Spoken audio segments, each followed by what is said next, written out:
Good morning, everybody. Good morning. We're just Good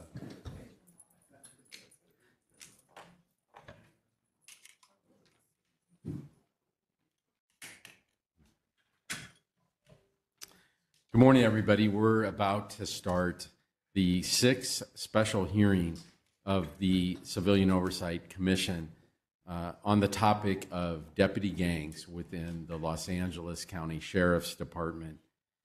Before we do that, we need to do the roll call. Good morning, everyone. Commissioner Bonner? Commissioner Cooper? Present. Commissioner Garcia? Present. Commissioner Giggins? Here. Commissioner Harris? Here. Vice Chair Hicks? Present. Chair Kennedy? Here.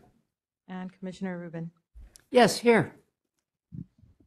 Thank you. I just want to say before we begin that Commissioner Giggins, after all that you have gone through in the past week and the attempts to intimidate you and your family and really everyone on this commission and all the difficulties that you have so unfairly had to go through, it is a real testament to your commitment to the mission of this commission that you are sitting here today.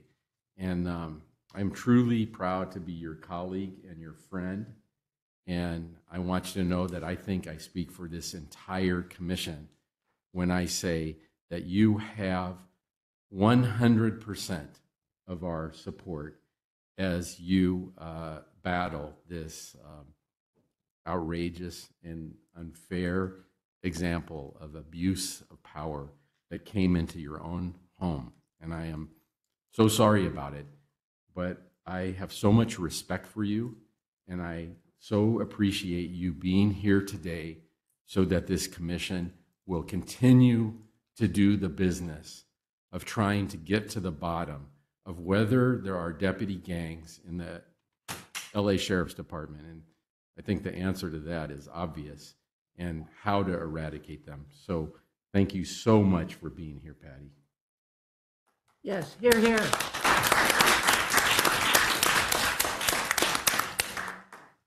That said, it's time for us to have reports, and then we're going to have a resolution. Perhaps we should do the resolution first. I'm going to turn it over to our Executive Director, Brian Williams. Thank you, Mr. Chairman and members of the commission. As you know, and I'm sure as the community knows, there is this action against Commissioner Giggins by the Sheriff's Department, which the commission has vociferously and adamantly opposed. We support our Commissioner Giggins and believe that the actions taken against Commissioner Giggins simply had no merit and no basis, and we are profoundly upset and stunned by the actions of the Sheriff's Department. Staff came together and put together this resolution expressing our grave concern regarding the LA County Sheriff's Department. I'm not quite sure if you want me to read it into the record. We do have copies of the commission for each member of the, copies of the resolution, rather, for each member of the commission. There are copies of it out with the crowd as well, but we are urging that the commission adopt this resolution that you will sign and I will sign, and then we will publish to the media later on today. Would the commissioners like it to be read, or have you read it? Have you had a chance to read it? We should read it aloud. Sure. Proposed resolution expressing grave concern regarding the Los Angeles County Sheriff's Department. The Los Angeles County Sheriff's Department Civilian Oversight Commission hereby resolves as follows. Whereas on Wednesday, September 14th, 2022, the Los Angeles County Sheriff's Department served multiple search warrants in its endless investigation to Supervisor Sheila Kuehl, Peace Over Violence of the Metropolitan Transit Authority. Whereas the warrants appear to have been served as a political stunt, LASD searched the homes of Commissioner Patty Giggins and Supervisor Kuehl in an attempt to besmirch their reputation and embarrass them in the press. Shortly after the warrants were served, Sheriff Villanueva posted on his campaign Instagram account, Alex for Sheriff, a picture of Supervisor Kuehl being escorted from her home by deputies. Whereas the deceptive tactics employed by the LASD to obtain the warrants raised concern regarding their purpose, LASD presented documents to Superior Court Judge Craig Richmond with a blatant omission. The affidavit failed to mention that Judge Eleanor Hunter decided just 2 weeks prior to appoint a special master regarding an identical warrant served last year in the same case, leading one to believe that the warrants were obtained to harass LASD's critics, shield others from criticizing the LASD, and or for political gain. Whereas Sheriff Alex Villanueva purports to have recused himself from the investigations of his secret police, as it is known within the LASD, his actions, however, dictate otherwise. This type of investigation is usually handed over to another investigative agency, such as the FBI or the California Attorney General's office, because of the sheriff's and LASD's obvious conflict of interest. In another unusual move, LASD posted the warrant online, and a detailed statement about the case investigators provided to the judge to get the warrant signed. It is ordinarily improper for law enforcement agencies to disclose information about the subjects of their investigation, and it's improper for them to do so.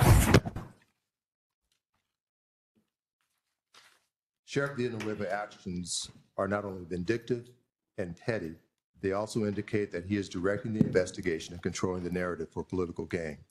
Whereas LASD's Public Corruption Unit, which carried out the searches, has raised alarms before, last year, LASD officials asked the Los Angeles County District Attorney to create a joint task force to collaborate on public corruption investigations, but the District Attorney wanted nothing to do with LASD's unit. The District Attorney is quoted as saying he's, meaning Villanueva, is only targeting political enemies. Both Commissioner Giggins and Supervisor Kuehl have been vocal critics of the sheriff and LASD's actions. Soon after the district attorney made these comments, Sheriff Villanueva publicly supported the recall movement to remove the district attorney from office. Whereas this is not the first time the commission has denounced the sheriff and LASD's conduct. In October 2020, the commission issued a resolution of no confidence in the sheriff for a pattern of problematic actions, including hiring deputies fired for misconduct and domestic violence, denying the existence of deputy gangs, blocking efforts to ensure independent oversight of deputy shooting investigations, violating the First Amendment rights of the public, including journalists, mishandling the investigation and ordering destruction of evidence in the Kobe Bryant helicopter crash where photographs were inappropriately shared, using racist and sexist slurs against elected officials, and flouting numerous commission subpoenas. Therefore, be it resolved that the commission condemns the actions of the LASD and the sheriff in carrying out the warrants before the press. There are means of carrying out warrants on public figures that are not invasive. However, this conduct appears to be designed to harass, embarrass, and or smear the commission, the reputation of Commissioner Giggins and Supervisor Kuehl. The latest stunt by the LASD and the sheriff should be called out for what it is, a brazen abuse of power. Be it further resolved that the commission urges the LASD to immediately disband the Public Corruption Unit, aka the secret police, and return to the traditional practice of allowing outside investigative agencies without a conflict of interest conduct such investigations. Dated September 23rd, 2022. Thank you, Mr. Williams. Now, on a resolution, do we vote? Do we have a vote? There should be a vote unless there is some discussion and then a vote. Is there any discussion amongst the commissioners about the resolution? Any questions? The resolution appears to me to be appropriate. I would hope that my fellow commissioners would vote to adopt it. JP? I agree with that statement with one exception. It's been widely reported in the media this morning that the issue of the third whereas may not be accurate now that the judge has used the sergeant who prepared the affidavit did not have any knowledge of the other information, so they have basically said the warrant was valid. I agree with everything else in here. I'm just thinking we might want to remove that third whereas, because it appears that that may not be accurate as of today. Well, if I could comment on that, I realize I read the article this morning, and the thrust of the article was that a judge had decided that there had not been form shopping with respect to securing the warrant. Right. But the third whereas, if I'm reading it correctly, it really doesn't even relate to that. It relates to the fact that there was an omission in the affidavit that was given to Judge Richmond, and that was the omission was that he failed to mention that Judge Hunter had decided just 2 weeks prior to appoint a special master. That's the omission, and that should have been brought to the attention of Judge Richmond. So I don't think, JP, as I read this, I don't see anything in the factual recitations by the judge as reported in the LA Times this morning that make this inaccurate, but I could be wrong, and I'm certainly open it up for discussion. And I could be wrong also, Mr. Bonner, but I do note in the article in the LA Times, they specifically said that the investigator, the sergeant investigator, did not have any knowledge of the prior judge's actions, so they did not have any knowledge that a special master had been appointed. That was the point. All right, and by the way, I could be wrong also. And I read the article fast, and I just didn't, so that if that's in there, then I think your point's well taken. I just did not see it, and I must say I was trying to rush to get to our commission meeting this morning.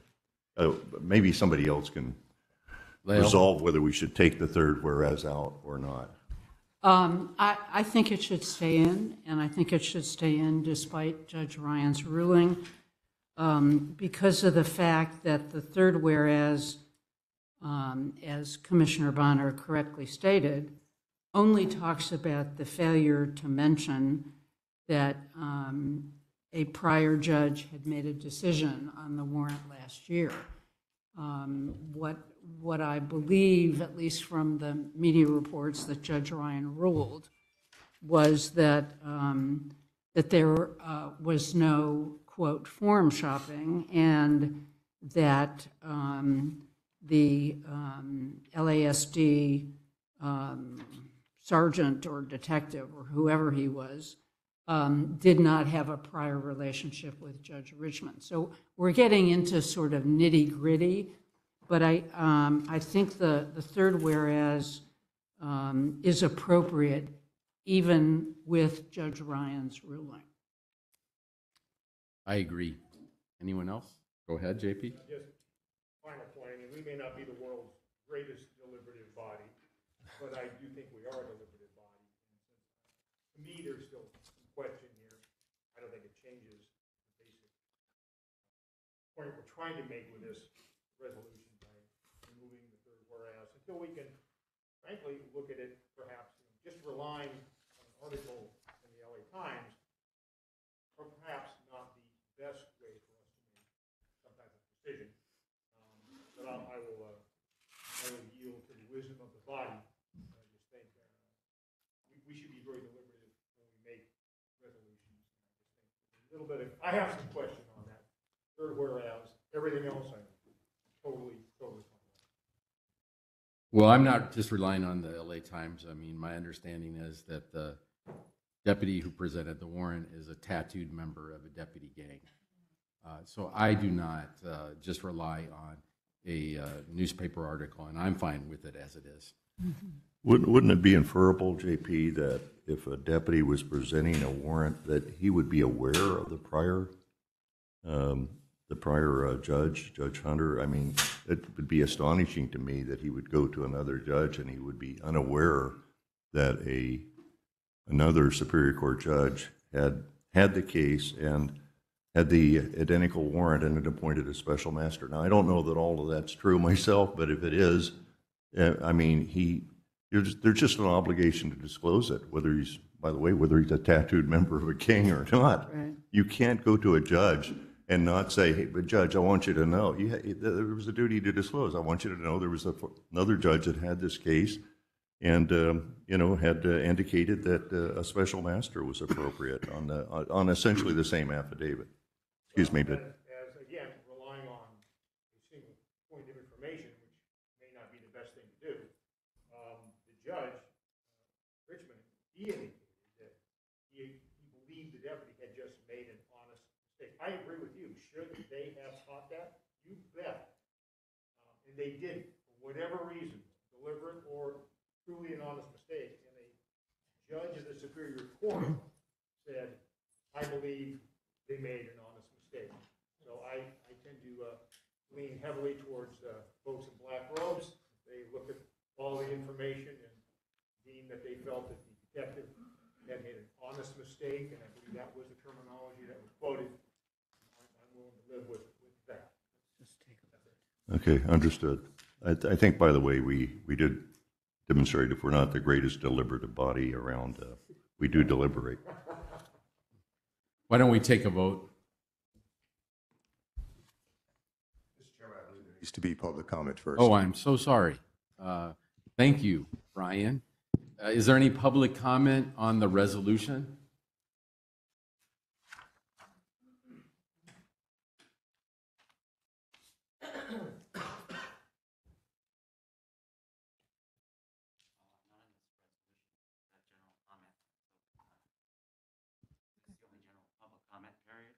No. No, we have general public comment at the end. This is about the resolution. There's no comment. Okay, so shall we take a vote? Yes. Commissioner Bonner? Aye. Commissioner Cooper? Aye.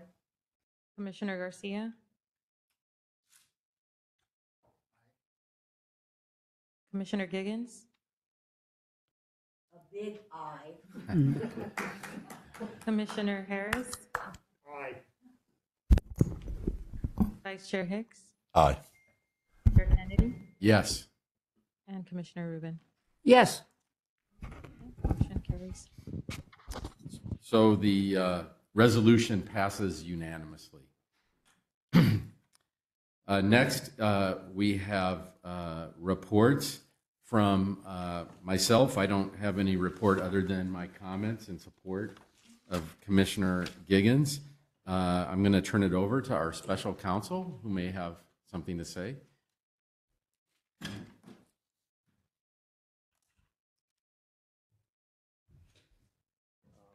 Thank you, Chair Kennedy, and good morning, Commissioners. As has unfortunately become our tradition. Can you talk into the microphone?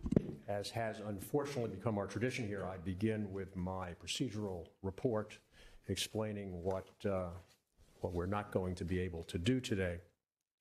Last week, as you may have heard from media reports, Jefferson Chow observed that he was followed home by an undercover car after he testified at the commission. After being followed home, Sergeant Chow reported the undercover car parked directly in front of his house. If engaged in legitimate surveillance, I am informed by reliable police sources the car would have been parked unobtrusively. Last night, I was informed by Captain Angela Walton, whom you'll recall also testified before you, that she experienced something similar. Captain Walton has asked me to inform the commissioner that this car, I hope we can show it, was parked directly in front of her house on Tuesday with the engine running so that we would be plain to see. Captain Walton told me that she had worked undercover for 5 years, recognized the car as an undercover sheriff's vehicle. And could you show the license plate? And feels confident that if that plate were a run, that it would come back to suggest that it is unregistered or otherwise untraceable, consistent with undercover operations. Captain Walton has asked me to publicly inform the commission of these facts and to assert that she will not be intimidated. We have other news, however. We had scheduled until last night a sergeant with approximately 25 years of LASD service who agreed to testify about what the sergeant believed were reforms that LASD could introduce to eliminate and/or control deputy cliques or gangs. The sergeant felt strongly that the role of active, trained, and engaged sergeants would be very important to achieving the goal. I had agreed to allow the sergeant to testify anonymously and with a voice distorter to protect the sergeant's anonymity. Last night, the sergeant called me and emotionally said that he had spoken with a spouse and concluded that because a hoped-for promotion might be forthcoming, that even anonymously and with a voice distorter, The fear of retaliation was too great to take a risk and testify. The week before, we had arranged for a sergeant to testify. In fact, one of the reasons we postponed the hearing from the 16th to the 23rd was to accommodate the schedule of that sergeant. That sergeant also has now declined to testify for fear of retaliation. A retired LAPD division chief who had worked with Chief Bratton to help change the culture of the LAPD and who is filled with portable ideas for reform in the LASD to eliminate deputy gangs, yesterday declined to testify as promised for fear that his experience and suggestions would be derided as playing politics. He's offered, however, to appear after the election if the commission is interested in continuing its hearings, and I believe his testimony would be extremely valuable. Finally, the commission will recall on on July 22nd that it issued a subpoena for 7 categories of documents to the custodian of records of the sheriff. A new subpoena with a probable cause affidavit or a good cause affidavit was issued on August 19th with a return date of September 16th, that is last Friday. On September 8th, a lawyer who is representing the sheriff sent a boilerplate letter with a series of objections, but concluding that documents would be produced. Among the objections were the suggestion that the categories of documents which asked for things like the calendar or diary entry for the sheriff from November 3rd through November 30th regarding the Kennedy Hall incident, any electronic data or documents relating to phone calls placed by Larry Delmise on behalf of the sheriff from November 3rd through November 30th of 2018, documents reflecting communications between Larry Delmise and Matt Burson between November 3rd and November 30th, 2018, and other communications relating to the Kennedy Hall incident in the November 3rd through 2018 period were deemed in this objection to be irrelevant. And I will note for the record, I was informed by the executive director, Brian Williams, this morning that no documents at all have been produced pursuant to that subpoena. So that will make for a shorter day. On the good news side, however, our first witness today will be testifying via WebEx is Sandy Jo MacArthur, and if my luck is changing, she's about to, I hope, get on. Good morning. So I'm ready to proceed if the committee would like to commence. Could you give us the name again? Yes, the witness's name is Sandy. Well, why don't we start with the witness? It's Sure. Sandy Jo MacArthur, and good morning. Good morning. And can you hear me? I can. Would you state your name for the record and spell your last name? Sandy Jo MacArthur, M-A-C capital A-R-T-H-U-R. And where are you presently located? Excuse me, Mr. Deixler, could we swear the witness via WebEx or whatever program we're using? Ms. MacArthur, do you swear or solemnly affirm under penalty of perjury to tell the truth, the whole truth, and nothing but the truth? I do. Thank you. Sorry to interrupt. My apologies for the unforced error. Ms. MacArthur, where are you presently located? I am currently, physically today in Chicago, Illinois.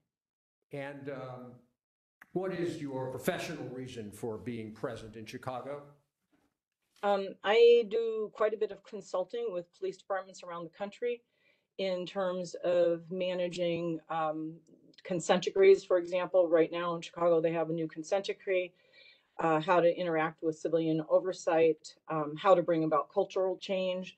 And my background and experience when I was a sworn member of the Los Angeles Police Department exposed me to quite a bit of different experience in that arena. So I am here working with their new police commission.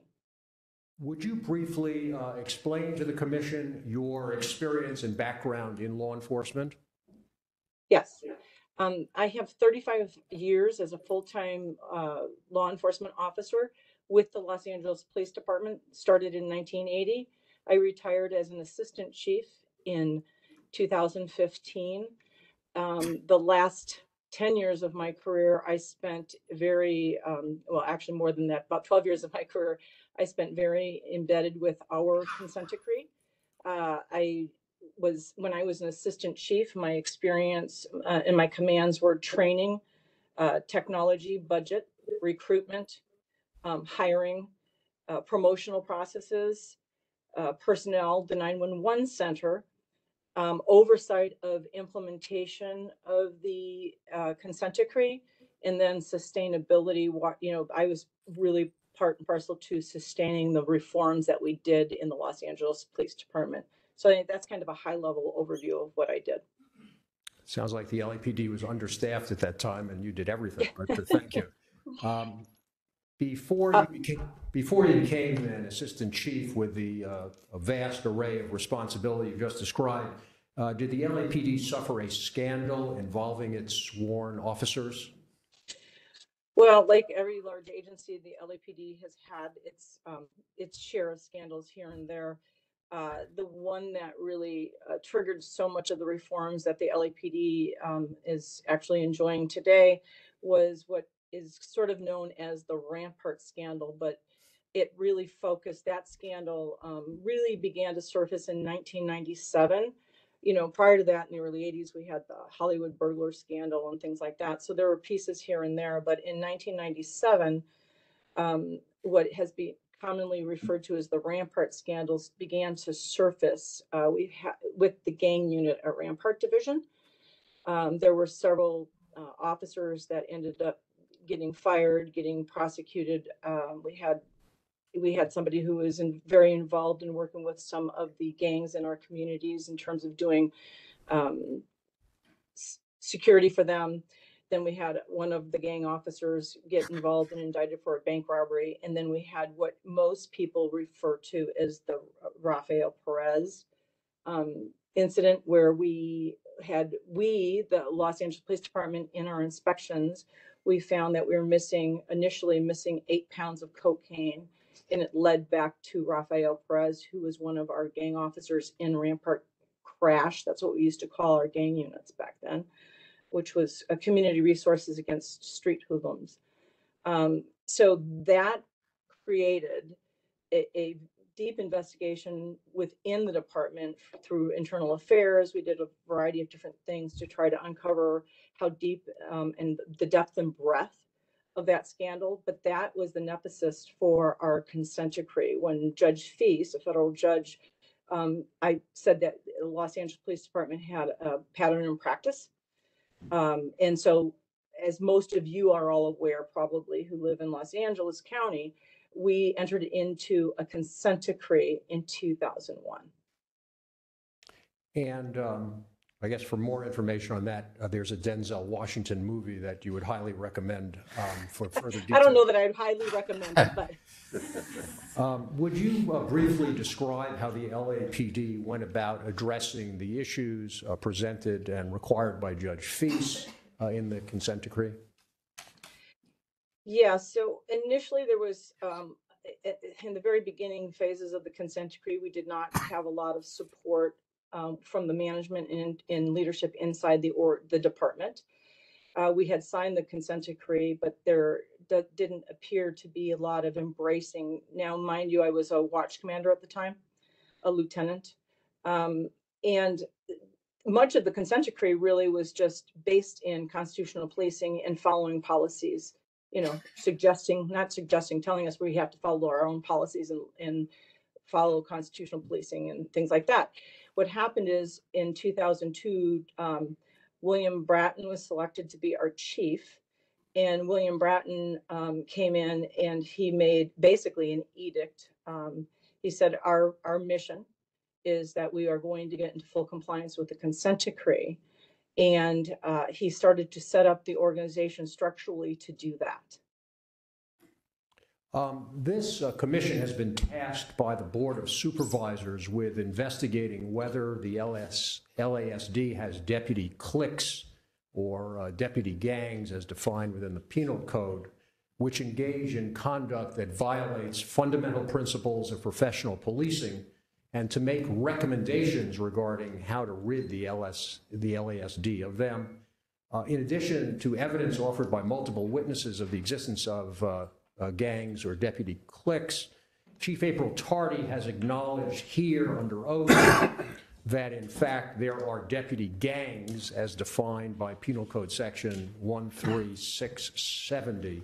Assuming that testimony is accurate, could you share with the Commission, based upon your experience with the efforts made by the LAPD, what the challenges are and how they might be addressed with regard to culture and the like? So the first challenge is really I'm not here to make a statement about LASD because I do not know the issues that you are all facing. However, we were faced with the question, what is the depth and breadth of the problem? So that's the very first challenge that you guys, I think it sounds like you are already in the middle of trying to assess that. That is very, very important because in any type of a scandal, there is this tendency to do a broad brush that every aspect of the department is part of that. And the reality is the majority of officers in LAPD were trying to do their job, trying to do it in a constitutional manner. And we really needed to understand the depth and breadth of the problem. So that's going to be the first challenge that you have. And based on what you're saying, there's people that are very concerned about testifying. There's got to be a way that there's going to be protections for officers to come forward and to talk about what is going on, to give their concerns. I also, it's unfortunate you weren't able to hear from the one sergeant who had some ideas, because some of the best ideas with how to shift the culture come from within. Mm-hmm. So that is going to be another challenge. How can you really, somebody who's been living in the culture of the department is going to really be able to tell you where roadblocks are going to be and what are the types of things that need to happen.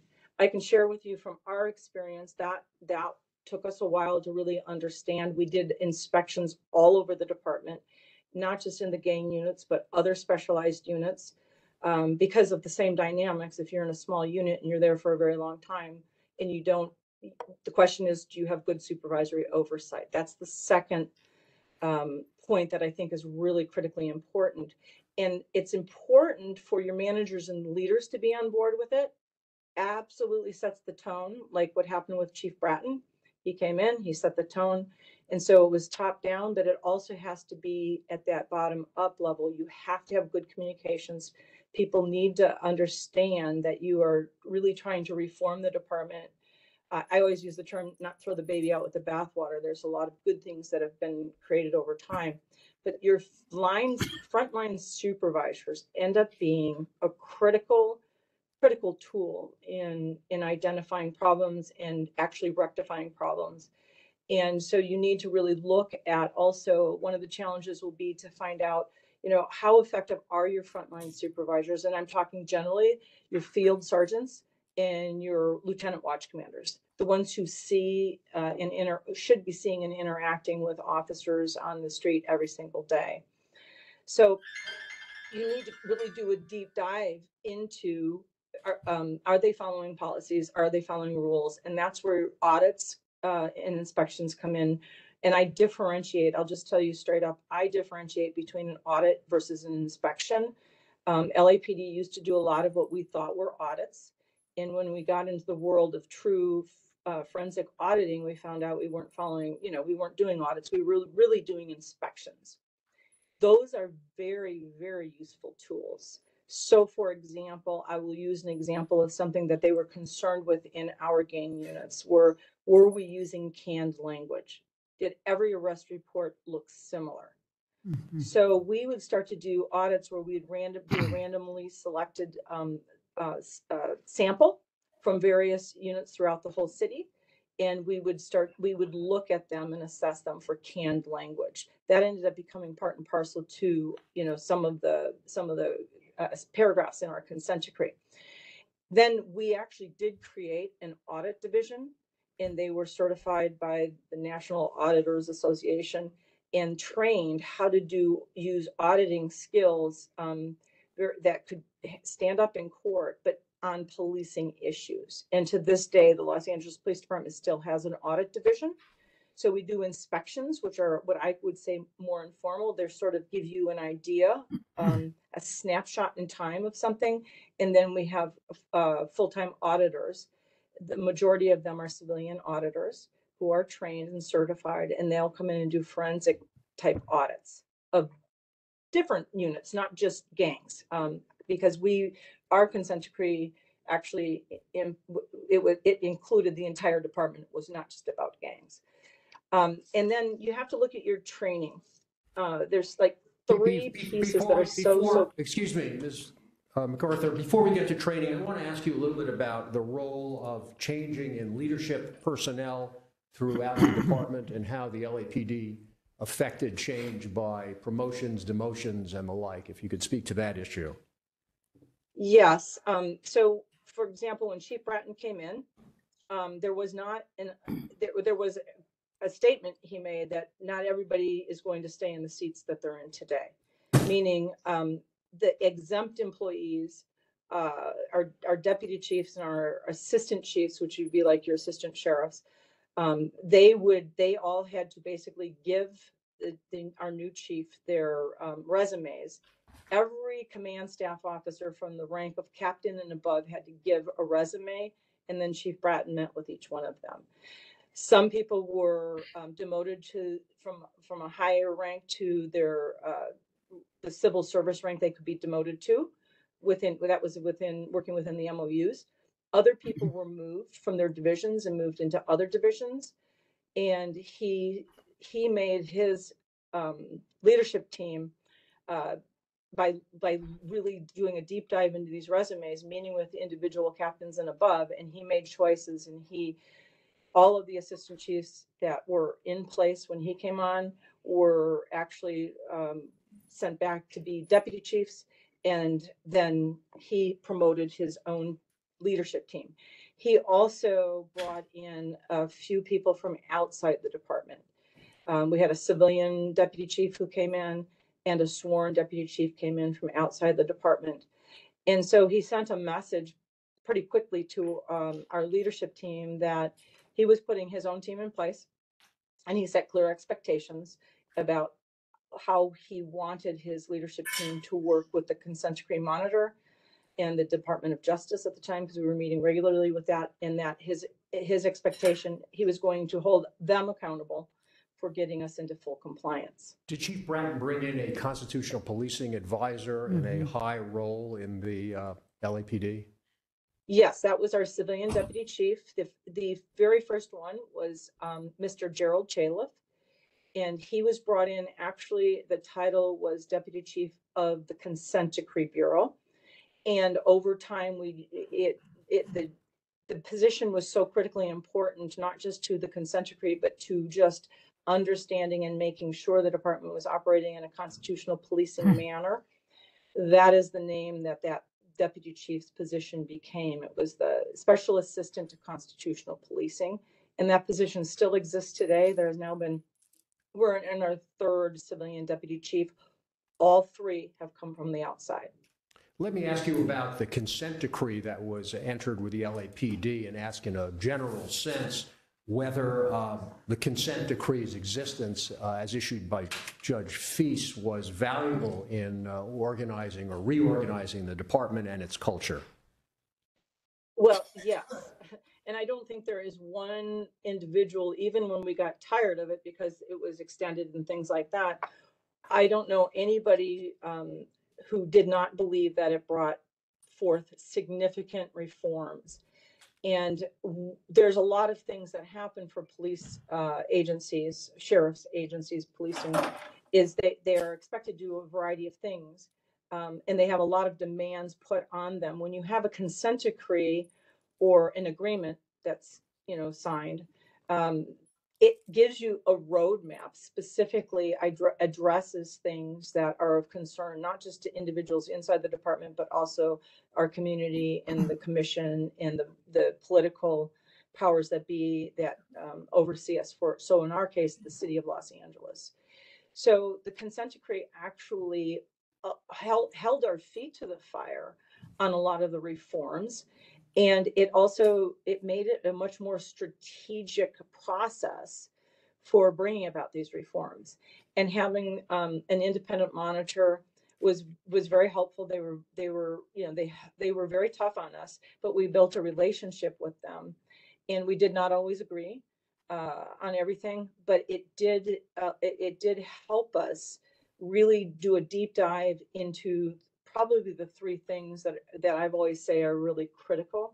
And I don't want to jump ahead, but there's three pieces that the consent decree really focused on for us, and it was policy, it was leadership at the supervisor level, all the way up, including the field training officer level, all the way up, and then accountability. And is the existence of consent decrees an unusual undertaking in police reform throughout the United States? Well, there are not a lot of consent decrees out there. There are a lot more. There are some out there in different cities now. When LA entered into it, it was like the second one in the nation. So now they are a little bit more common. There are also some agencies that enter into agreements, so it's not an official consent decree, but they agree to to follow through on several different items, whatever that might be. So, for example, the Los Angeles Police Department had 187 paragraphs. That was combined with a few of those paragraphs belonged to our police commission, a few to the city, and the majority to LAPD. And then there were multiple sub-paragraphs. So probably around 300 different items that we had to be in full compliance with for a sustained period of time. And that is commonly what you see. Like, I'm here with the Chicago Police Department. They have about 300 paragraphs that they're working with. It is just a consent decree with the police department, but there are different renditions of consent decrees. So you are seeing them a little more frequently than we did when we first entered into ours in 2001. And the consent decrees are prescriptive. That is what needs to be done and how they're to be done in a timetable. Is that fair? Yes, they're prescriptive. They have a timetable. And then you have the independent overseer. In many cases, most cases, it's a judge. It's all cases, consent decree is a judge. And then you have to, it causes you to be accountable to implementing these reforms and trying to stick to the timetables. And then you have to go in front of the judge and explain why you're not into compliance at this point. And then once you do get into compliance, what I find to be very helpful is then how the judge in our situation then looked, how do you sustain these reforms? So the whole promotional process, for example, we asked questions about how do you sustain the reforms of the consent decree, things like that. Those were all built right into our promotional processes. Let me ask you your professional opinion about hiring and training issues at the LASD. After the academy, it is ordinary for new deputies to be sent to the jails for a couple of years. How do you perceive that practice as a means of deputies acquiring skills and learning to serve the community that they are sworn to serve? So, and I will tell you straight up, I don't know, because sometimes that's a moving target with the sheriff's department. But based on what you've just told me, I would have a concern from an educator's perspective. And having overseen training, and I know the sheriff's department is no different than any other certified academy in the state. It is patrol driven. It's not correctional driven, which I know the sheriff's, one of the main responsibilities is corrections. So all of your officers, your brand new recruit officers, are being trained by state standards how to go out and operate and patrol in constitutional law and all the different things, including diversity, cultural diversity issues, as well as community issues, and all of these things that are going to help them be a good patrol officer and a good police officer or a sheriff's deputy from the standpoint of working with the communities. Community policing ethics, all of those things are in the requirements that state of California requires for the academy. And I know the sheriff's department does certifications just like we do. So the problem I have, if officers graduate from the academy, and it's generally about a 6-month academy, and they have all of these tools that they've been taught, all this learning that they've had, and some skills, because there's a lot of tactical training, and then you send them to the jail, those skills are going to start to diminish over time. And so we spent all this money and all this time to train our new recruits on how to be good community service oriented officers, their tactics on traffic stops so they can be safe, they can keep the community safe. And then you take them and put them in the jail, and they spend a year or 2 or 3. At times when I was growing up in LAPD, there were up to 5 years that they spent in the jail. So I don't know what it's at today. But then you send them out to operations. After a certain period in the jail, there's a few things. First of all, a lot of their skills have diminished. Secondly, you don't even know if they have the skill set to be a good police officer yet. That's what a probationary period is used for. So from my perspective, I would think that you'd want to put them out into the community, right out of the academy, send them to a division that the department chooses.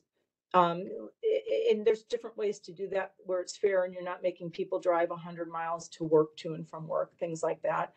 But then they work with a trained field training officer. And in the state of California, field training officers are required to have a basic 40-hour course, and then they have to have refresher training.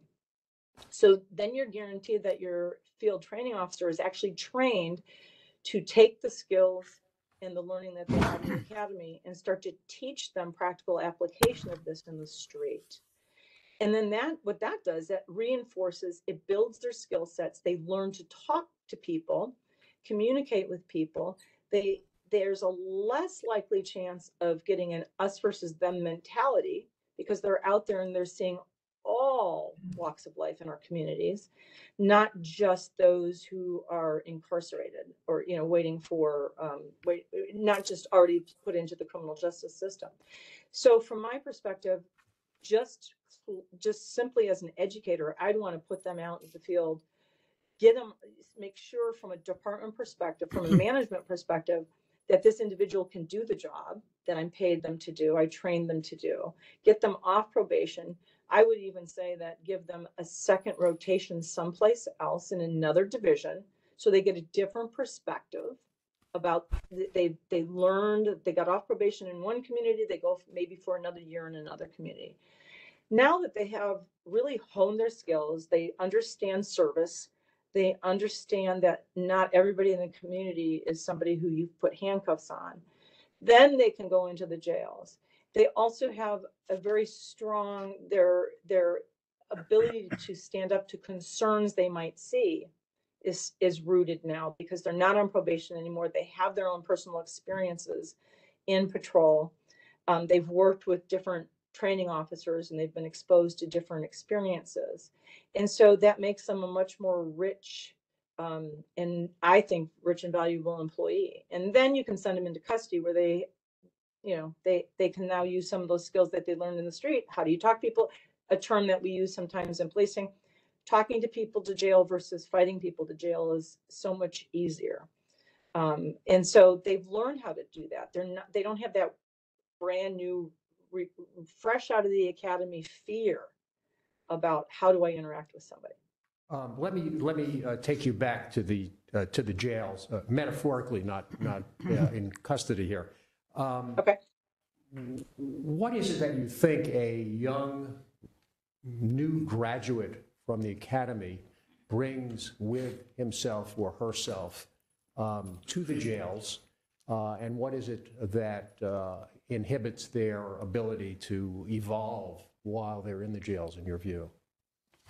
Well, a jail is a very myopic perspective. It is people who have, at least there's a belief that they've violated the law and now they're waiting to go to their hearing or whatever. In some cases, as you know, they're there for a year because they're doing their time in their jail. So that is the only individual you're interacting with. you have a tendency to look through that prism that everybody is a problem. And so it creates that us versus them. The other problem that you have with a brand new on probation employee, unless they come from a background of policing in another agency, they are really relying on senior officers to guide them. So if there are issues that have propped up over off and on, like we've had scandals in LAPD, there's been jail scandals in LASD historically and things like that. If they're a brand new employee, they may not have, they may be fearful of standing up to somebody who, or even asking the question, hey, that didn't look very good. They may be fearful of doing that because they're in a probationary world at that point, right? And so they may not know, and in some cases they may be seeing something that is totally within policy, but they have a question. They're not even going to ask the question out of fear that they might be looked at as, how dare you ask me? Where if you bring somebody who is off probation, who's had, let's say, I'll use this, 2 years under the belt from the academy, 2 different experiences, and they have now experience to make some better informed decisions about, maybe they should know the policies by then, right? They should be able to stand a little stronger in their convictions about if they have a concern, they will be able to confront it more likely if they're off probation and they have their own experiences to pull from. Talk a little bit, if you will, about your sense of the value of updating and re-educating deputies after some set period of time in the field or in the jails. So again, I've been a very big proponent of training and education historically in my organization, with LAPD, but our consent decree also put a lot of value on it, as does most consent decrees today. That you cannot, the thought process is, as society changes, as laws change, as demands change on an organization, training becomes critical.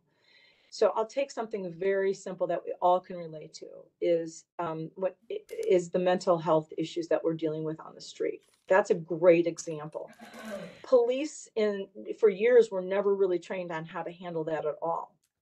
And so training ended up being really critical on how can we do a better job as policing, since it is falling on our 911 lap, which means it is falling on our radio call response. And clearly it falls on the deputies in the jail, because unfortunately, a lot of people are still jailed, and they have a significant mental illness that the jailers have to deal with. But in general, training and education needs to be valued in an organization. That is how you bring about cultural change. Training gives you an opportunity to have to send messages from the chief or the sheriff or the superintendent, depending on the organization you're looking for. Training can shape and actually set expectations for behavior. Training can also describe accountability, so that officers or deputies know that they are going to be held to certain standards, and they've been trained to those standards. Anytime there's a new policy, there should be that impacts the way we interact on the street. There needs to be training on that, so that officers clearly understand what the expectation is, how this policy impacts them, and then how they're going to be held accountable. Let me ask you about the value of rotation, first of deputies and then of lieutenants and captains, if you have a point of view on that about changing culture with that as a element. Rotation ended up being a point that we, whether we wanted to initially or not, we had to embrace in our gang details. We call them gang details now versus crash. So one of something that was identified both by the consent decree and also by some of our internal audits, where people were in these positions for a very, very long time. When an individual is in a unit for a very, very long time, they have a tendency to know much more about it than, say, a new supervisor that's assigned. So it makes it a little bit more difficult for a new supervisor assigned, if they don't know the ropes, so to speak, of that unit, to identify issues and problems right away. So they're oftentimes relying on people who've been there 5, 6, 7, 8 years. And so for us, what we did is we started looking at the value of rotation. So we have a lot of mandatory rotations. So gang units, for example, they can be in a gang unit for 2 years. They can be extended for another year with approval of what would be considered a deputy chief. And it has to go all the way up to that level. And so they can be extended, but it has to be approved. Several of our divisions, including training, for example, and people go, why do you have to have rotation training? Our training rotation is every 5 years, and because it gives other people opportunity to come in and develop as individuals, but it also allows people to go back out and remember what their primary purpose is to serve the communities. And so rotation gives the ability for you to bring in new perspectives. You've got to be very cautious about how you do it, because in some units you need you kind of need a historical perspective, and sometimes you need expertise. But if the rotations are handled properly, you have crossover. So you can keep expertise, and people can go out into the field. And then, for example, for our 5-year rotation, you have to rotate out of a unit after 5 years, and then you can come back after 2. So this gives a fresh look. It also prevents, to use one of your terms, cliques from forming. It prevents people, starting to do things like what we found in our Rampart crash unit, where supervisors were not really supervising. They were just pretty much allowing officers, because, gee, they know what they're doing. They run the show. I mean, it wasn't nefarious. It was just, okay, yeah, these guys know what they're doing. The numbers are really good. And the supervisors weren't asking those critical questions about, why are their numbers good? What is the value of what they're doing? So rotations end up having a positive effect, not just for the oversight and accountability component, for the development component as well. Are you advocating rotation of captains or just of deputies? No, rotations of captains are also a very good, there's a sweet spot that you would need to find, but like, for example, communities, when they start to interact and connect with captains, they don't want the rotation, oh, every year I have a new captain. They want accountability. But at the same time, rotating captains and giving them a couple of years in one division and then a couple of years in another division actually gives them a much broader perspective. It helps in their leadership development as well. And it also helps them to look through the lens of different communities, because every division out there has multiple communities. And if you're in a community that, let's say, has a high rate of violence, and that's the only thing it's good for you to broaden your perspective and maybe go to a community that doesn't have quite that high rate of violence, and it helps you keep perspective. Let me turn your attention to the paramilitary structure of police organizations in general. In your experience, is it valuable to adhere to the paramilitary structure of the organization, and if so, why? So it's kind of a loaded question. I think Thank you. The paramilitary structure is actually very, very useful, especially when messaging, when getting information out quickly. But you cannot be so strict that people within whether they're sworn or civilian employees, cannot also go around the paramilitary structure. Because what we found when historically in LA, if you said the only way you can report something is up through your chain of command, if your chain of command is part and parcel to the problem, then that's where the problem stops. So much of our policy revisions were to make sure that there were other avenues for officers or in your case, deputies and the civilian members of the police department or the sheriff's department to be able to report. So in our case, the the suggested way of reporting concerns or misconduct or suggestions is to go up through your chain of command. However, if you did not feel comfortable doing it, we had a variety of other avenues. You could go outside your chain of command. You could go to another supervisor. You could go to the inspector general. So you could go straight to internal affairs. I mean, so that it is very important that you build in safeguards so that employees who feel that they have a concern, because everybody has a right to voice their concern, that they have an avenue to report this that does not require them to go through the chain of command. So there are really good benefits to the chain of command, especially if the chain of command, if the boss is holding them accountable. Let me ask you about a phrase I've heard, triangle flip, as it relates to chain of command. And could you define that if you're familiar with the term and explain what the risks are of triangle flip? Well, and I'm just going to say what I think it is, and you can correct me if I'm wrong. But when you have a chain of command, the top of the organization is your chief or your superintendent or your sheriff. And they're the ones who set the mission, set the tone, set the expectations, set how we're going to hold things accountable, set policy. And basically run the day, make sure the day-to-day activities are being done in a constitutional manner. If the triangle flips and the people who are running the day-to-day activities, when I say running, setting the tone, deciding how we're going to do policing, whether or not it's constitutionally based or not. If it's the lower level of the organization, then in some cases it may run very smoothly, but in other cases, if there is a problem, then the problem individuals could be running a unit, a division, or something like that. So it creates a problem that how do you hold anybody accountable?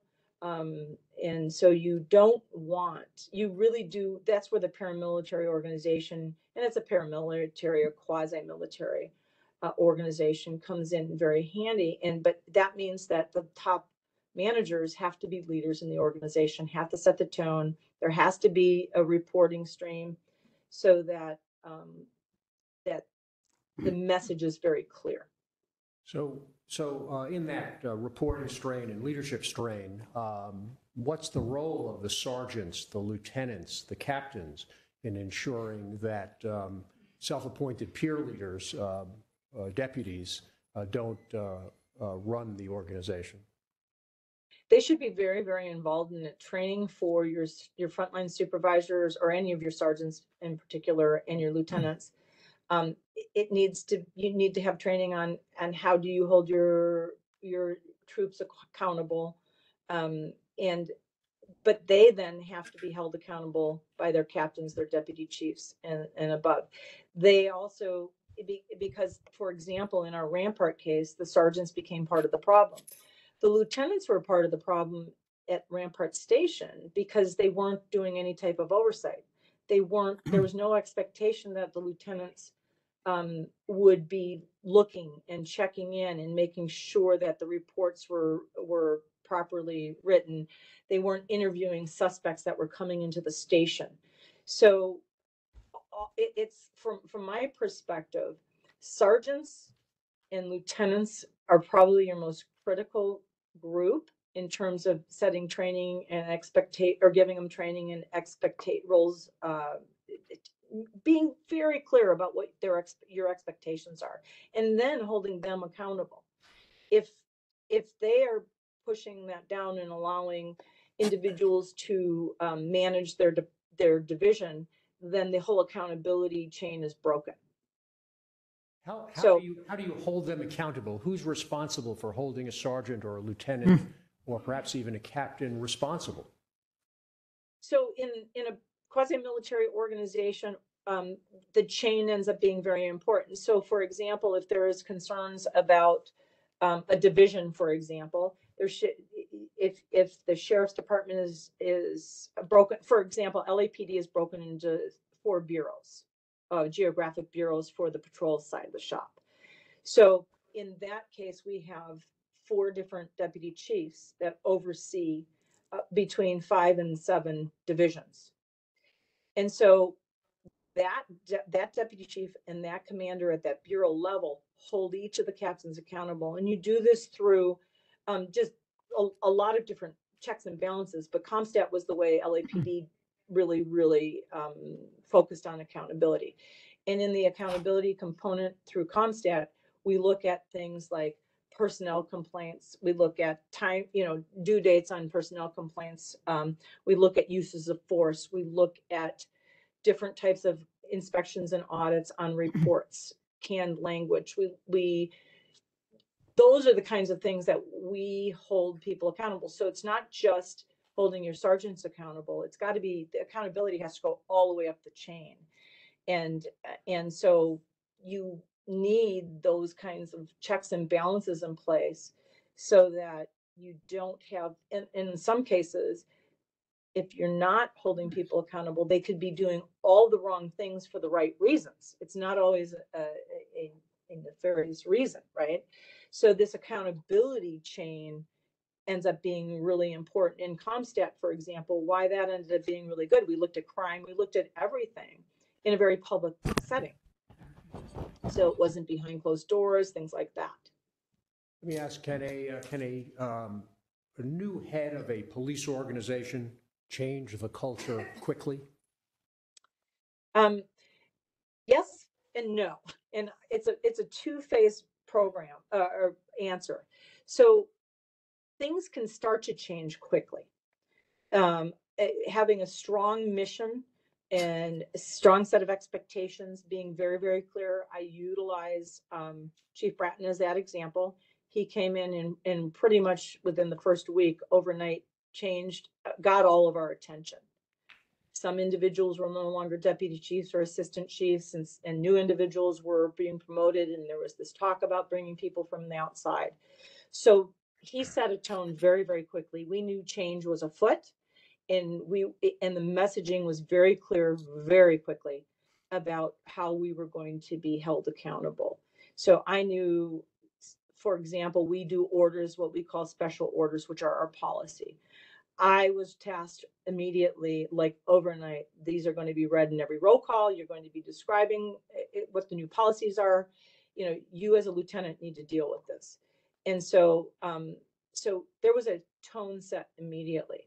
Now, having sustainable change takes more time, because then you have to get into reviewing policies, identifying policies. Are some of these policies old? Do we need new policies? Are there gaps? Are our policies, especially procedural policies, are they rooted in constitutional law? Because as all of you know, many of you are attorneys, case law can change something in California tonight.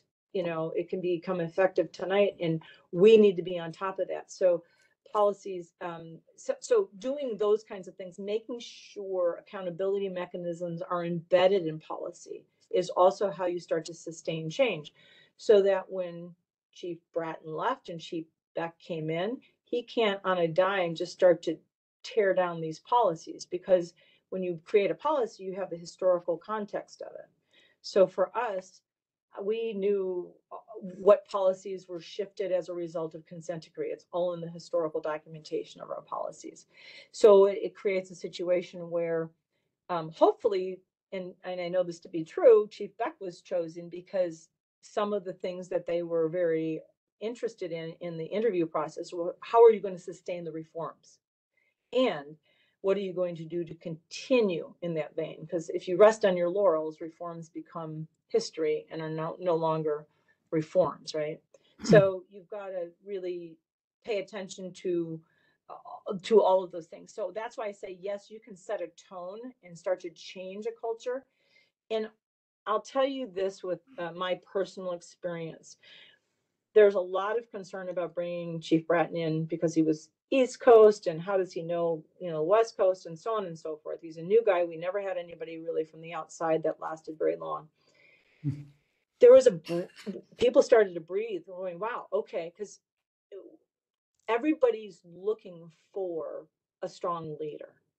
So there's a lot of people that are going, okay, we have a direction, we have a clear direction now. And we were actually, one of the expectations from all of us was to work with the consent decree monitors, work with the inspector general, work with the city, because I think I told you this earlier, the city of Los Angeles also had a little piece of the consent decree. So there was this expectation of collaboration, and that made a world difference in terms of the way we started to work together. Let me close by giving you a license here to briefly give advice if a new sheriff were to take office. What advice would you give? The sort of three greatest hits of advice to give to an incoming sheriff, to him or to her? So I'm going to give you 6. The first 3 are listen, listen, listen. So why I say that is, no matter how much research you do in an organization, or if you're even coming up through the organization, you get into that top seat and you barely scratch the surface on the true knowledge that you have from sitting in that seat. So listen, community has to be important. Your cops have to be important, and your civilian oversight needs to be important. And so you need to be a really good listener and try to put your assumptions, the good, the bad, and the ugly about the organization aside. So I kid by saying it's 6, but listen is number 1. And I hate to use the word listening tour, but that means getting out there, going to the divisions, even going to the divisions that you may have been told are part of the problem. Because there are so many people out there that want positive change. And that's number 2. Don't make the assumption that the entire department that you're coming into is a problem. There are so many really great people who have really good ideas out there. And over time, they're going to be able to surface those ideas. Second thing is set clear expectations of how you want your leadership / management team to operate. Because a lot of times agencies sort of have stepped away from service orientation in whether any law enforcement, and I actually use the word policing entity, whether it's a sheriff entity or a police entity, we are rooted in community service. So set clear expectations about what you expect all ranks to do. And then the third thing is really to start to dive into some of the critical policies out there that I always say there's like several different areas that you want to look at. You want to look at use of force, always understand use of force policy. Sometimes some of the things that are happening out there are a result of policy not being updated lately, or in many, many cases, policy being vague and ambiguous. So you really want to look at your key policies. If you were to look at all the policies, it would be a nightmare, but you pick your key policies. Also, the final thing is look at your training division. People always think there's a pretty robust training division or training thought process if they simply tell you, oh yeah, our officers go through probably on average 40 hours of training a year. That does not mean that you have a robust training division. You want to make sure that officers are being trained on skills, being trained on policy, but also ethics and leadership development. Because every deputy that gets out there in a car from day one, let's say you flip them going to the field, they are a leader just by design, right? Just by the uniforms. They're called to individuals' homes, to the street, and they're seeing people in their most desperate situation, and they are going to be considered to be a leader. They're going to also be held accountable if they end up using force, or, God forbid, if they have to take a life. So leadership and ethics, those pieces of training have to be part and parcel to your overall training plan. So those would be my suggestions. Thank you for your testimony. I pass the witness. I have questions. Okay, Leo? Yes, thank you so much, Ms. MacArthur, for your wealth of information. 2 points that I'd like you to talk about.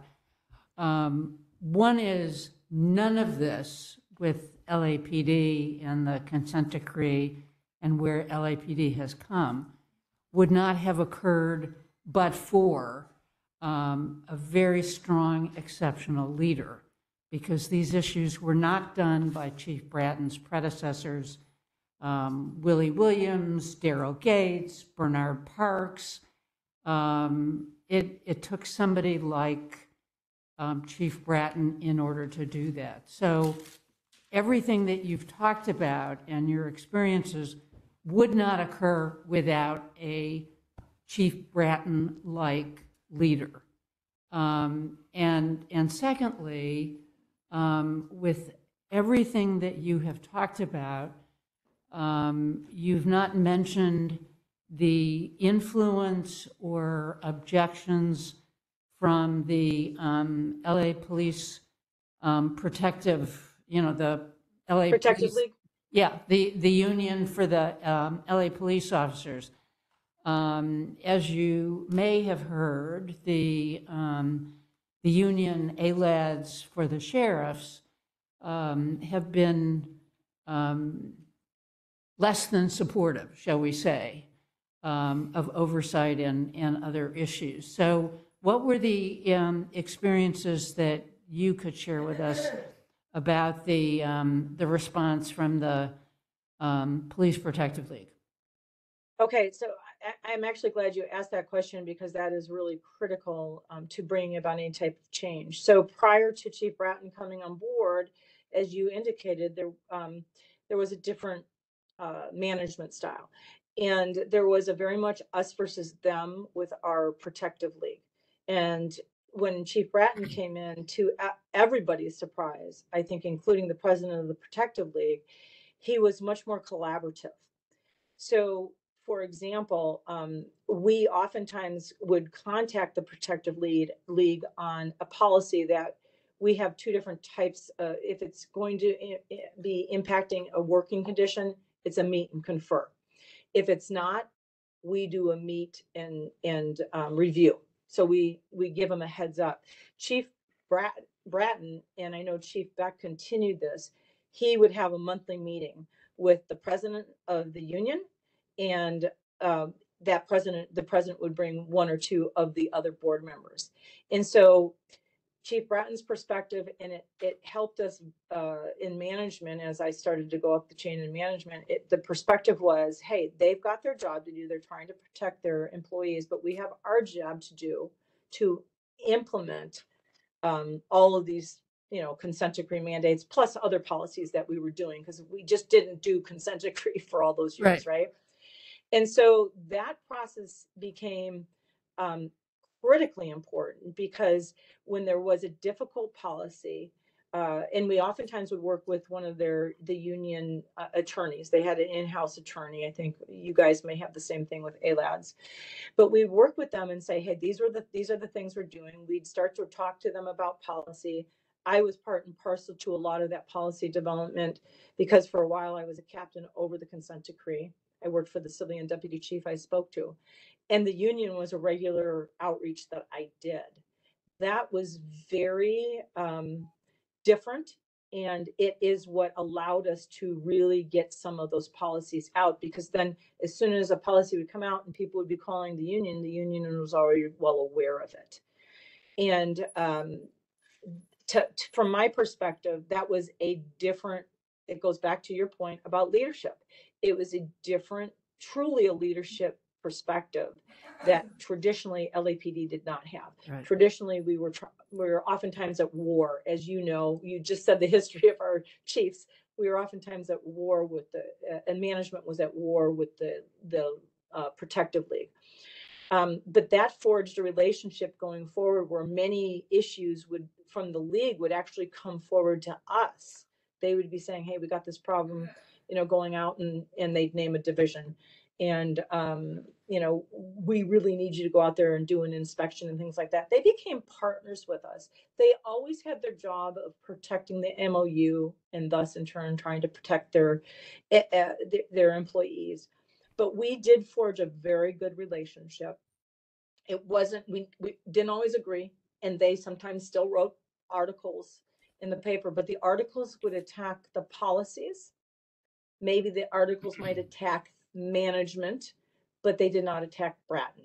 They did not attack individuals. And I think that's really what's important. As you know, in conflict in general, when you're attacking individuals, it becomes much more difficult.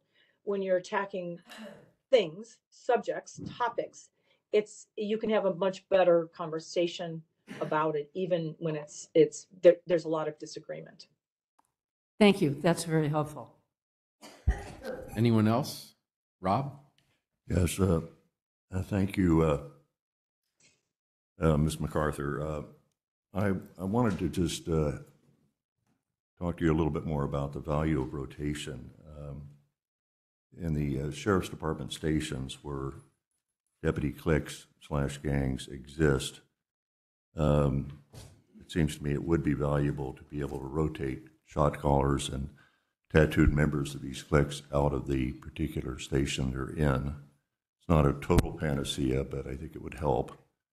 And I'm wondering, just based upon your LAPD experience, whether the LAPD is able to rotate an officer or officers from one division to another based upon the needs of the organization, or does the collective bargaining agreement prevent involuntary rotation, allow it to be grieved, and the process is so convoluted that you don't involuntarily rotate anybody? So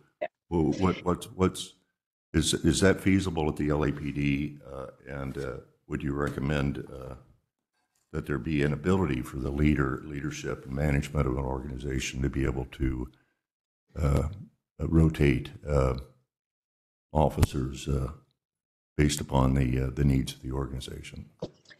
So LAPD is a little bit uniquely set up. So we have mandatory rotations in certain jobs, like gang units, special problem units,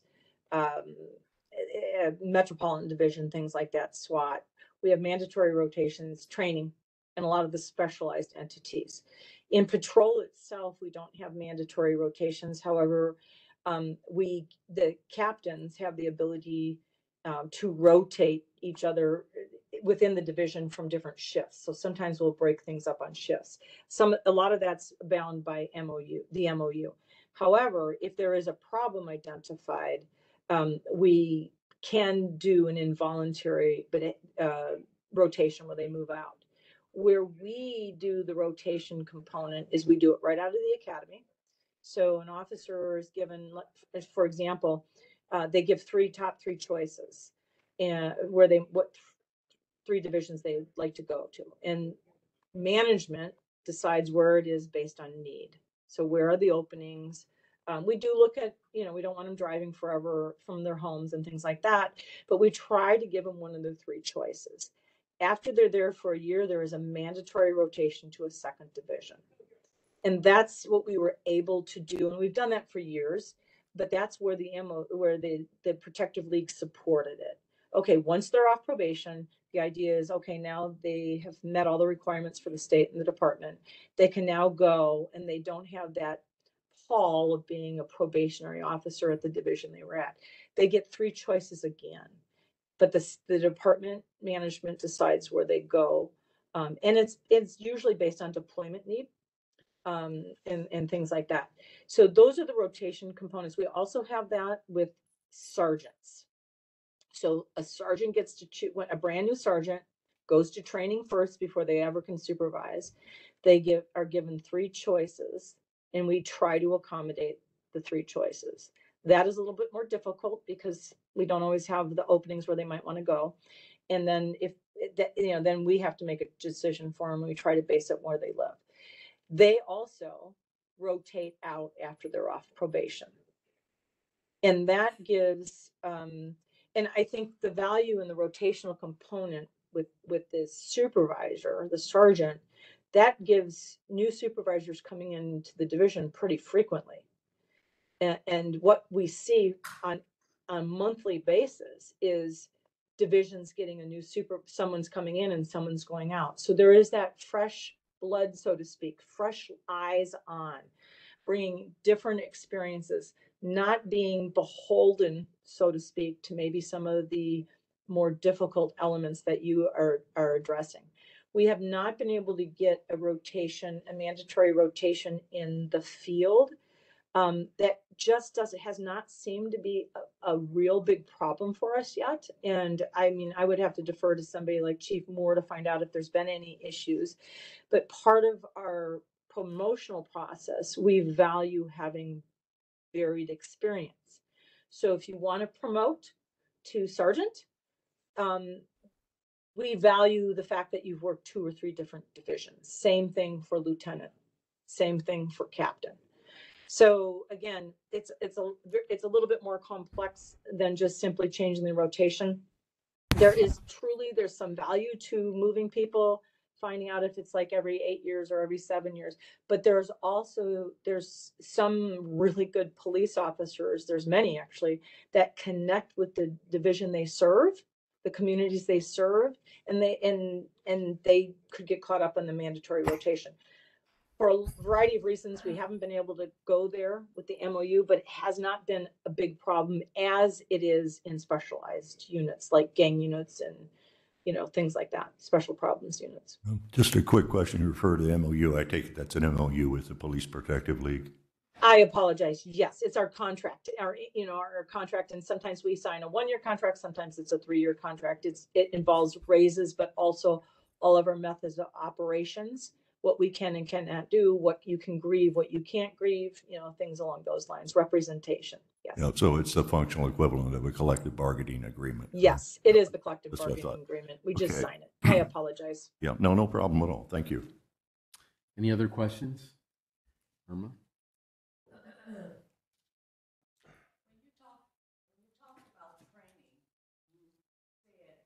I'm not hearing anything. One moment.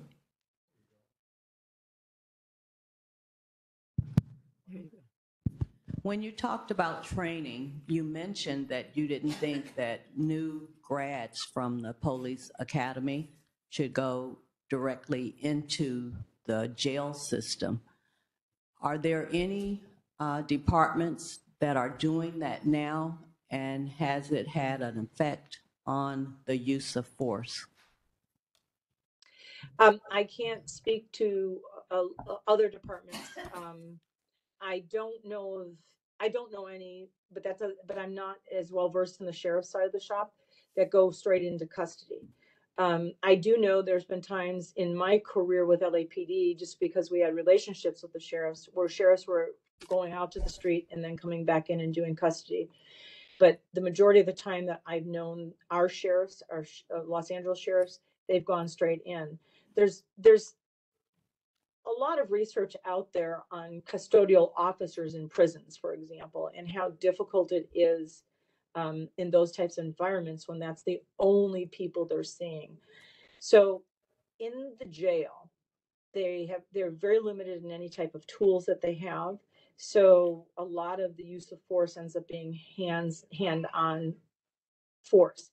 So that's why I say the component that I think would be valuable is for officers to really get their feet wet and understand how to talk people to jail versus forcibly putting them in jail, putting them in handcuffs.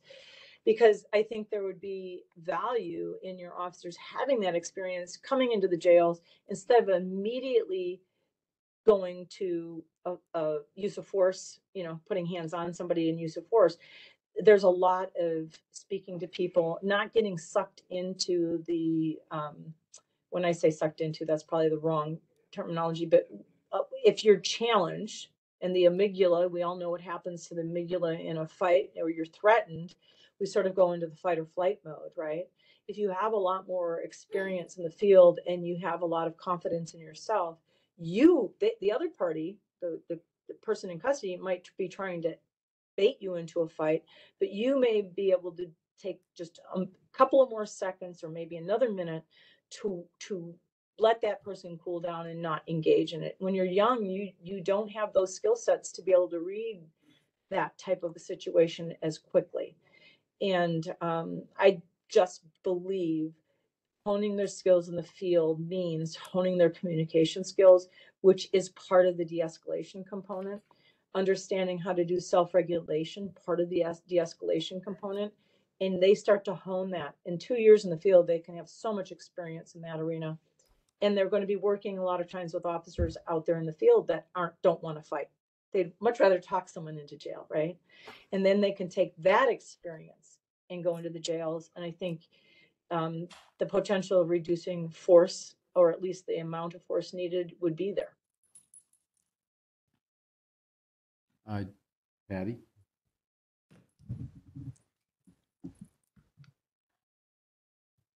Thank you so much for all this good information. Follow-up question on practice here in Los Angeles where new deputies go into custody. I apologize. You're really quiet. I can barely hear you. It's on. I think it's just those mics sometimes don't pick up very well. Can you hear me now? Oh, Okay, yes, now great. I can. Thank you. Okay. Follow-up question regarding the policy here in Los Angeles for new deputies to first do their terms, their new work within custody. Are you aware of other jurisdictions that do not have that policy and have different ways to introduce new officers into law enforcement? I think Ventura County, for a while, they were sending their officers out into the field first, getting them off probation before they were coming into custody. And then they would do these rotations. And again, I don't know how the sheriff is doing it now in Ventura County, but Ventura County then would, every time you promoted, you'd go back in and do a stint, but they didn't leave you in the jails for long periods of time. So no matter how much time you had on the job, you know that you might pull a rotation into the jail, but then you're going to be coming out of the jail. And from my perspective, and my doctorate's in psychology, I think that's a better, healthier way of doing things, because we all know if you see the same thing day in and day out, you start to put that broad brush across, and in this case with Ventura, they were doing these rotations so that no one ever, you weren't stuck, I hate to use the term, you weren't stuck in jail forever, right? You would go to the jail, you knew it was a temporary situation, which also gives you a different perspective. You didn't feel trapped and things like that. And you were able to bring your breadth of experience in and out of the jail over your career. From your perspective, in psychology, would it be fair to say that we're creating environments where everyone who's functioning within this kind of stressful environment 24/7, that we're actually creating trauma venues for the people who are incarcerated, and then, of course, law enforcement who is in charge of maintaining and regulating that environment? And I'm actually glad you spoke from both of those perspectives. I think that being incarcerated is not normal for humans, right? Just human beings, whether you're going in behind locked closed doors to try to control the environment, that's stressful in and of itself. Always being on edge, not knowing if there's going to be a jail riot or whatever the issue is, or somebody with a significant mental illness that you're trying to control, or you're an individual that is in custody and you're entering into the criminal justice system. I think both of those cause trauma. There's no way of getting around it at this point in our world. I always say, handcuffs are always going to be a byproduct of public safety. Hopefully it's not everything about public safety, but there's going to be that byproduct of it. So anything we can do to minimize trauma for both sides of the coin ends up being critical. So rotating officers, like I described, that I know Ventura used to do, Ventura County, that is minimizing the exposure to trauma. And we also know having mental health resources available for officers is important. Also, mental health resources available in the jail for those incarcerated is important. But we know if an officer, or in this case, a deputy, is healthier, they're going to be able to manage or lessen the trauma exposure. Being a trauma-informed organization means we recognize there's trauma everywhere, and we do the best to minimize. So I can't eliminate the trauma that an individual who's incarcerated, I can't eliminate it, but I can minimize it by the way I respond. If I'm healthy, I'm going to respond in a healthy way. One more question. So is your sense that the stigma that persists around seeking help, mental illness, depression, anxiety, that our professional law enforcement folks could be experienced, do you think that the department, not just here in Los Angeles, but law enforcement entities around the country, do you think that there's enough done within the department to break down the stigma? I mean, the stigma exists in the world, of course, in the whole culture. Do you think enough has been done? Can more be done? What can be done to support these officers who are under also incrediable stress to destigmatize seeking help? Seeking help. And that's actually what my dissertation was on law enforcement and trying to understand how we can better serve. So I will say straight up, in general, there is not enough resources for employees. There's a lot of fear that surrounds it. This is where leadership from the top through every rank down to the sergeant has to be very well informed about trauma, has to understand how trauma is impacting themselves, but also supporting the mental health side of the shop. So, for example, I'm sorry. Oh, I thought you had a question. So, for example, there are things like now that really didn't exist before COVID, at least that were readily available. The telehealth now can help to reduce stigma. So agencies all across the country are starting to contract. It's in the budget to contract with telehealth. So it no longer has to be an agency, for lack of a better word, owned psychologist. Like LAPD has 16 psychologists, which is great. But there are some people that just still don't want to be seen by somebody within the department.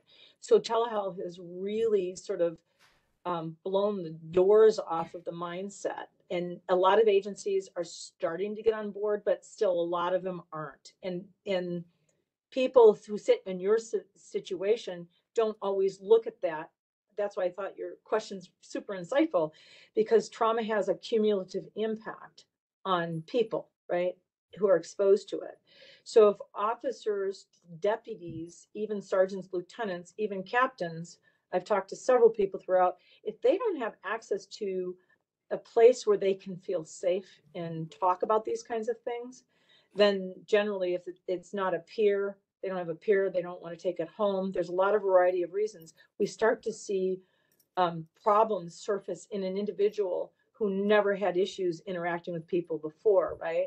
So I find that stigma is still, based on my research, stigma is still out there. It is getting a little better, but there are a lot of things that agencies can do that would support reducing stigma by things like, contracting with telehealth. But what everybody said, so I did a quantitative and qualitative study. On the qualitative side, I interviewed people, and this was 3 large agencies in 3 parts of the country. 100% of my interviews said supervisors, captains, managers make smart ass remarks. Oh yeah, you got to go see the shrink. So they're sending a message that is saying you're weaker, you're not good enough. And then that makes them fearful that if they say to the boss, hey, I have an appointment, and they want to know why, they think they're going to be viewed as weak, not prepared for the field. And those are 2 different things. You can go out and do a really good job, but you still need that, that avenue to be able to release it. And some people can do it simply because they have a really good friend or a good partner they can talk to, or a peer counsel, a peer support, or their significant other. But other people still don't want to talk to anybody about it. So I think you could reduce some of the problems in the jail if we were looking at both custodial officers / deputies and those who are incarcerated through the lens of trauma, and be more of a trauma-informed organization. And that does not mean that you're soft on this or soft on that. It just means we're trying to keep our workforce as healthy as possible, because then they can keep the custodial environment as healthy as they can. We also know that there are multiple ways to achieve healing and reducing trauma. And talk therapy is not for everyone. Correct. And there's somatic therapies. There's all kinds of different that kind of can untrap the trauma that the body holds on to. Now, is that even being thought about or offered within these systems yet? Not in most areas. If you have a pretty progressive organization that has several different psychologists on site, they may be looking at those kinds of things, but I do not see that out there. I've looked across the country. There just isn't much of that out there. I think, and there's always this negative piece with the VAs, but the VA does a lot of really good research on this. And so sometimes the VA office can really point to some of these things, and we just aren't doing them that in our line of business. We're just not there yet.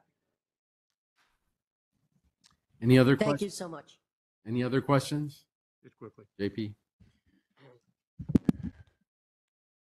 Well, first, thank you very much. I resonate with much of what you said.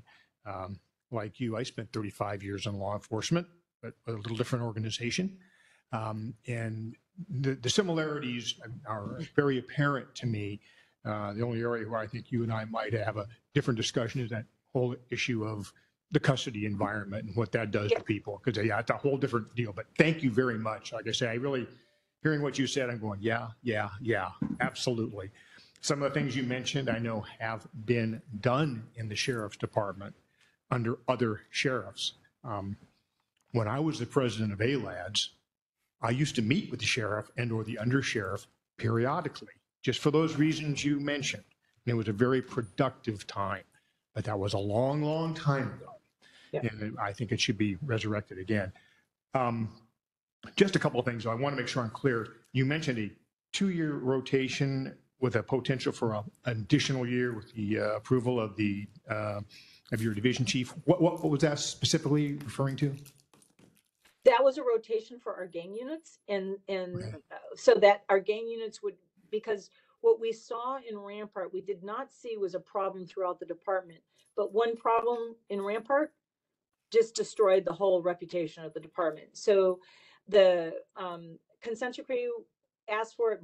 Bill Bratton, Chief Bratton, was a big supporter of rotation. He implemented a lot of that back in New York when he was commissioner the first time. And so we worked with our unions to create this option. And the concern was because you do get, you being in law enforcement, you understand, you do get some really institutional knowledge about certain gangs when you work a division or something like that. So the rotation was, you could do 2 years in a gang unit. You could request 1 additional year, and it had to be first approved by your supervisor. Then it went up the chain of command with approval or denial by the captain, and then it went to the higher ranking individual. And so, for example, you and I might be partners in a gang unit, and you came in and your 2-year time is up, and I only have 1 year you could actually, your supervisor could say, hey, Sandy Jo, is working with her partner on this case, so we really would like him to stay 1 more year to work with her on it, right? So then it could get approved, and so you could ultimately do 3 years in a gang unit before you rotated back out, and you could go to another specialized unit, not a gang unit though, but you could go to training, you could go back to patrol, whatever you want, and then in a year after that, you could be eligible to reapply if an opening was there. So that's what that rotation was about. Okay, thank you. And then you also mentioned a 5-year out as long as you're gone for 2 years. Yes, we have in training division.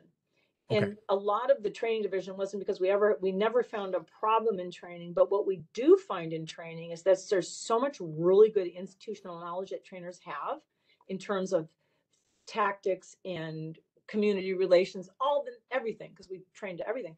Bringing them back out to operations was a good thing, but it also gives them more credibility because they're not in training for 15, 20 years. And you can understand where that, you no longer know the street. So that allows us, we can do the same thing. You get a 5-year tour because in some of the training areas, especially when you're dealing with some of the specific areas are required by the state to be expert in, it takes a while, right? So use of force tactics, things like that. So you can go in for 5 years and then you rotate out, and then being out for a year, you could come back and reapply. And what we find is we actually take really great knowledge out to all of the divisions. Most of them don't go to a specialized division. They go back to patrol and they end up liking it and they stay and they don't come back. Some come back. But that's been a culture shift, because in the beginning this was like, and you were president of ALAD, so you understand it. It's like, no, this is not what we do.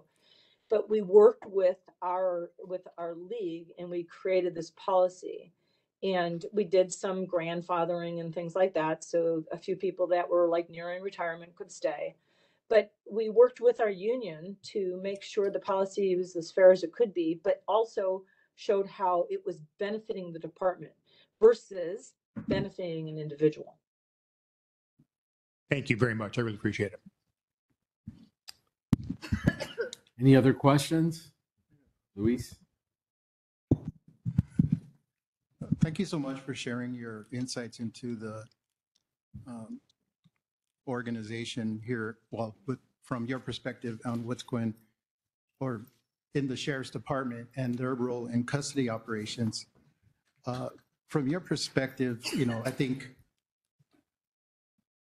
jails and institutions are, from a psychological perspective, entirely Difficult, trauma-provoking and dehumanizing, and not only for the people that are incarcerated in them, but for the many workers, the civilian workforce, the deputies, officers, and the levels of violence that they see and have to experience. fill out the forms and do everything, and perhaps take it home to their families, but I think right now where my question is like here in LA County, with the sheriff's responsibility to care for those in the jails, when you send this us versus them message in a paramilitary organization, how do you think that would impact these new deputies that are going into the jail and the care that they're responsible for? And I think, it's kind of like it's not my responsibility to notice if somebody's having a psychotic break. Right. I'll reach over to the, medical staff. But I think it could be better training for these officers to recognize that'll help the organization as a whole, ultimately. Yes, and to the previous question about maybe potentially having a disagreement about custody, I will be the first person to say I do not know that the totality of custody issues. We have a jail where we keep people for for a couple of days, and then they get transferred to the sheriff's department. But even in that setting, our rotations are 6 months when we have to backfill because we don't have enough civilians. We do a lot of training on the civilian side because we have civilian custody officers that are primarily responsible for our temporary housing of individuals before they transfer to either court or to the sheriffs. But even there, we're very concerned. So our officers who have to backfill for those positions, they go out to the field first. They get off probation. They do all of those kinds of things. Then they get jail training. They get training on how to do it. Our custodial officers, we typically refer to as jailers, they get not just intense training, which all custody has to do by the state, The state has standards for that. They do then follow-up training every year, and a lot, and they have requirements just as police officers to do as does the sheriffs, in terms of doing recurrent training.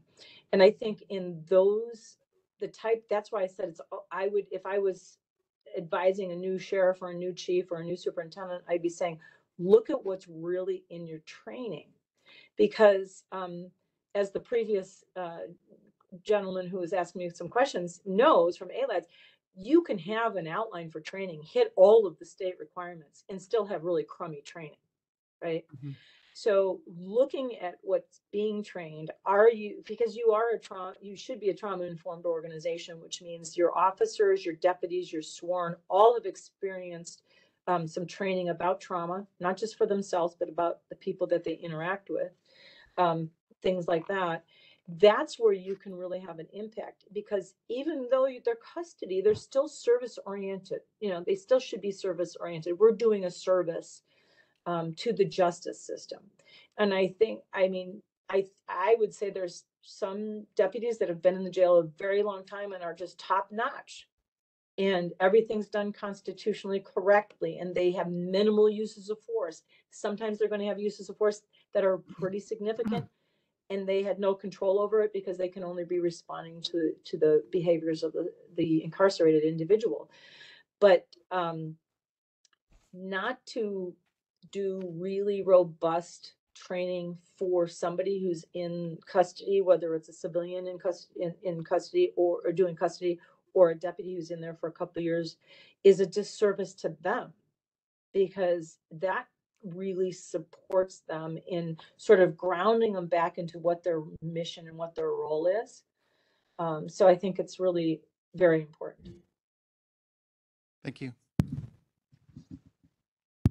Okay, I don't see any other questions. Mr. Deixler, do you have any concluding questions? I have no questions, but I have been remiss in not thanking Dr. MacArthur for her service to the community, for her appearing here today and testifying as she did. Thank you. Thank you very much. Thank you very much, Dr. MacArthur. It is 10:55 almost, so we've been going a while, so we're going to take a 15-minute break and resume at 11:10. Thank you. Thank you.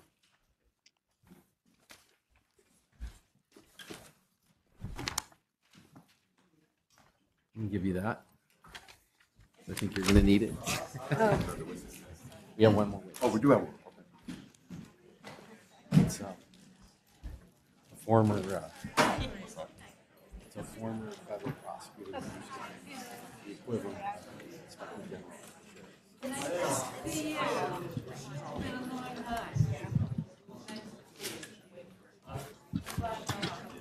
Then after that, it's just the agenda. Yeah. Comment.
We just need Irma and JP.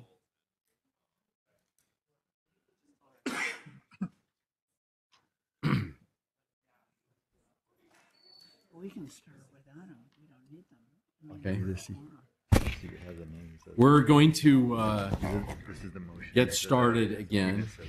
Just if you wanted to read off the name only. We're going to get started again. Before we do, Commissioner Bonner, you wanted to make a comment? Yeah, just briefly, before the first witness is called, Dr. MacArthur, we had a report from special counsel that indicated, unfortunately, again, that witnesses and potential witnesses with respect to the existence and impact of deputy cliques / gangs in the sheriff's department have been subject to intimidation and retaliation. I mean, the idea of apparently an unmarked sheriff's vehicle surveilling a person who was a witness in this case, that's an intimidation tactic. The fact that other individuals have been harassed and fear retaliation is of great concern to this commission in its ability to conduct an investigation into deputy cliques / gangs. So I'm going to call on the sheriff once again to end the campaign of intimidation of witnesses and potential witnesses within the sheriff's department regarding the existence of deputy cliques and their impact. Yeah, and I think he could end it if he wanted to. And secondly, I'll call again, I think we've asked this before, but to go beyond that, to in fact direct that deputies within the sheriff's department firmly cooperate with the Civilian Oversight Commission in its investigation and promise them that there'll be no retaliation if they appear and testify before this commission. So I'm requesting the sheriff to do that, and I wanted to make that part of the record. No motion or resolution is necessary, in my opinion. Thank you. Thank you, Commissioner Bonner. So we're going to call our next witness. I just want to say that at some point in time, I have a professional obligation, so I'm going to have to leave. And our Vice Chair, Commissioner Hicks, is going to take over for me. So with that, Mr. Deixler, it's our next witness. Yes, the next witness is Michael Gennaco, and my colleague Ariel Neuman from the Bert Marella firm will be examining it. Mr. Neuman, thank you so much for assisting this commission. Thank you for having me.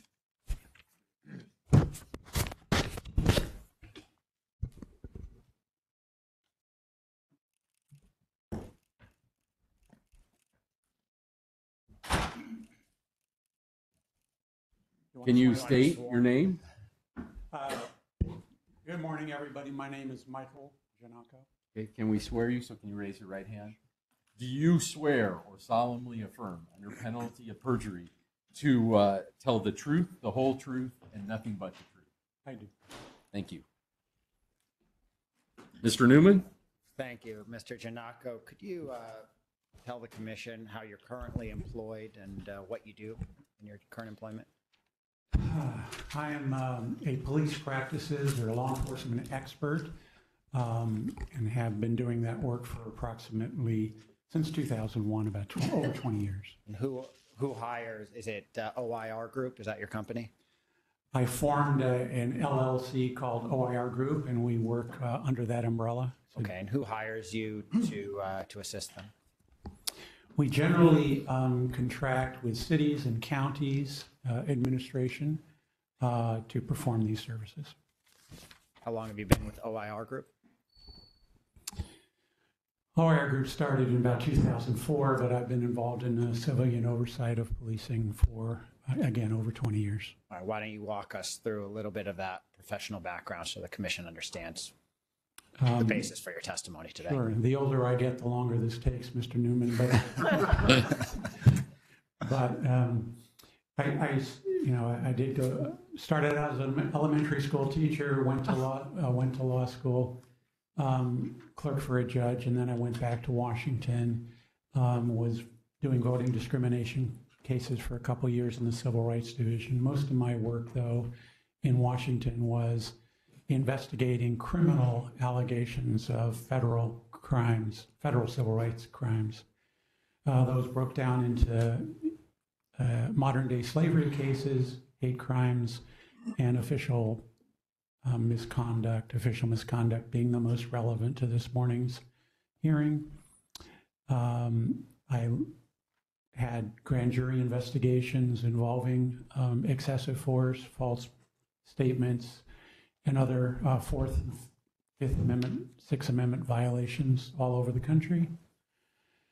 Ended up presenting to the grand jury, and then when the grand jury returned indictments prosecuting those cases in 1994, after 10 years of doing that work, in 1994, I moved over to the U.S. Attorney's Office here in Los Angeles, just down the street, but continued that work for another 6 years as the chief of the Civil Rights Section in the U.S. Attorney's Office. And it's in 2001 when I left to create an oversight group for the LA County Sheriff's Department back in 2001. I had a contract with the Board of Supervisors to perform that work. Did that for 13 years. What was the name of the group that you were hired to perform that work for? Yeah, there were 6 of us full-time, and we were called OIR, or the Office of Independent Review. Okay, and what was your mandate as part of the OIR? Our responsibilities under the contract was to provide oversight of virtually everything the Sheriff's Department did, both with regard to their responsibilities in the jails and their patrol responsibilities. And we were to ensure that when an allegation of misconduct was presented, that we independently evaluate those allegations and evaluate the way in which the Sheriff's Department addressed those allegations through internal investigations. We are also responsible for reviewing uses of force and ensuring that there was a robust review of force incidents, including the use of deadly force. And you were reporting to the Board of Supervisors, you said? Yes. Our contract was with the Board of Supervisors. The sheriff at the time had no involvement in selecting us or supervising us or in any other way had any managerial responsibilities over us. How did you go about investigating and evaluating these various items that you just covered? Use of force and so on. Right. We had complete unfettered access to all investigative materials that were completed by the Sheriff's Department. We had complete investigative access to inmate grievances, and we had direct access to the databases that reflected those investigations as they move forward.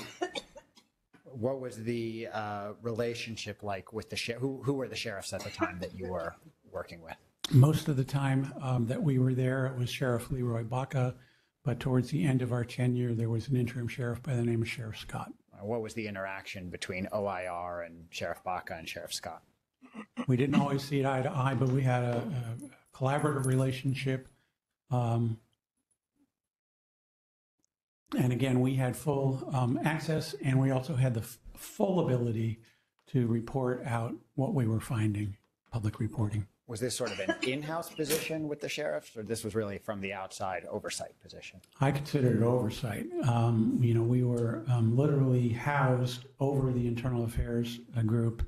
We were on the second floor and the first floor, so we actually got to see their coming and going, actually physically as well as literally. So, but we none of us were employees of the county for that reason. What happened to the contract that you were working under? The contract ended in 2014, and a new system was going to be put into place, which resulted in eventually the Inspector General being selected. At that point, it was my desire to move on and to broaden my experiences with other law enforcement agencies, which I've done for the past 8 years. Okay, so that was your time period working with LASD was in the OIR process? That's correct, from 2001 to 2014. What were some of the challenges, even at that time, that you encountered in your investigations and oversight role? Big question. You got the rest of the day? Let's take it. Let's take a couple. Well, let's talk about one of the things we've heard about here are the ALADs and PPOA. What was the relationship like with them? I would say over the years that that we were performing this responsibility, there were times in which we were able to come to common ground. There were times in which our interests aligned with the associations who represent the deputy sheriffs, sergeants, lieutenants, and custody assistants. But I would say the majority of the times we were probably working in a way that was adverse to the interests of the associations, at least as they saw it. Okay. One of the things that I know you've talked about in the past is the role of county counsel and legal advisors. How did that impact your work? The preparation of charges and disciplinary hearings, representation and defense of decisions made by the sheriff to impose discipline, the approval of policies, the development of any continued MOU between the association and the county, all those things were handled by county council. And to some degree, we found ourselves not in congruence with sort of their opinions and some of their approaches. Can you talk a little bit about that? Give a little more detail. Sure. All the way back to, there are so many responsibilities that any attorney, any public service attorney working for a city or county has. I oftentimes get concerned that sometimes those different hats that they must assume, unfortunately, are even inherently conflict with each other. For example, county council has a responsibility to defend not only the county, but the county employees who are sued in civil rights cases, for example. And at the same time, they have a responsibility to ensure accountability for maybe those same deputies who are being disciplined by the organization. And I think that there are, even though you can create a fictional Chinese wall, I do think that the overall responsibilities are in conflict at times. Why don't we move to the issues that this commission has asked us to look into in terms of deputy gangs and cliques and subgroups? Is that something you encountered during the time you were in an oversight position? Yes, sir. And how did you become aware of that issue and that problem? We were certainly always aware of some of the historical groups that existed within the organization, even preceding our time. And as we familiarized ourselves with the organization and got to make contacts with particularly command staff that had had longer experience with the department, we certainly heard about those groups and how at times those groups could end up being corrosive and work against the core values of the organization. And so we certainly had our antennas up for those concerns. And then there were times in which the concerns presented themselves in quite stark ways. What do you mean? For example, there was a time in which, sort of by happenstance, the Sheriff's Department discovered a booklet, if you want to call it that. But it was a loosely gathered group of documents that were setting out tenets of a clique, and some of the representations in that booklet were antithetical to the core values of the organization. Do you remember the name of the clique? I don't remember the name of the clique. What happened to after that booklet was found, if you recall? There was an investigation. There was an investigation. The investigation resulted, if I recall correctly, in some action taken against some of the individuals who were represented, who were named and finally identified as a result of the investigative work that was done. Some of that discipline held. Others was others that were subject to discipline, if I recall correctly, had their discipline undone and reversed. Was it OIR running the investigation, or was Internal Affairs, or who? It was an internal affairs investigation that was assisted by us. We provided oversight of that investigation, as we did with every investigation. So, based on your years in that oversight role, did you come to a sense of how prevalent this problem was within LASD, at least during that time period? I would make this comparison based on my experience since that time. While I have encountered isolated instances of cliques being formed by by a number of the organizations I am now engaged with, I would say that the degree, the prevalence, the number, and the intensity of clique affiliation, there's nowhere else in my experience where all of those factors come close to the existence of these groups in the Sheriff's Department in LA. And from your perspective in that oversight role, what were some of the risks and dangers that you saw posed by these cliques and gangs? Whenever a self-selected group of law enforcement officers decide that they are going to form a group, and along with the formation of that group, articulate expectations of members of that group that run against the stated core values of the organization and command staff, that creates a problem. You've mentioned twice this idea of values or tenets that run against the values of the organization and the goals. Can you describe what you mean, please? Sure. Every law enforcement agency appropriately has lofty goals for the way in which public safety is performed by that organization. And every general order or policy these days has an affirmation of the need to perform public safety in a way that is consistent with our Constitution, a way that is consistent with decency, professionalism. More and more agencies are recognizing that the use of force is an awesome responsibility that should only be used in the only in the minimal circumstances in which it's absolutely necessary.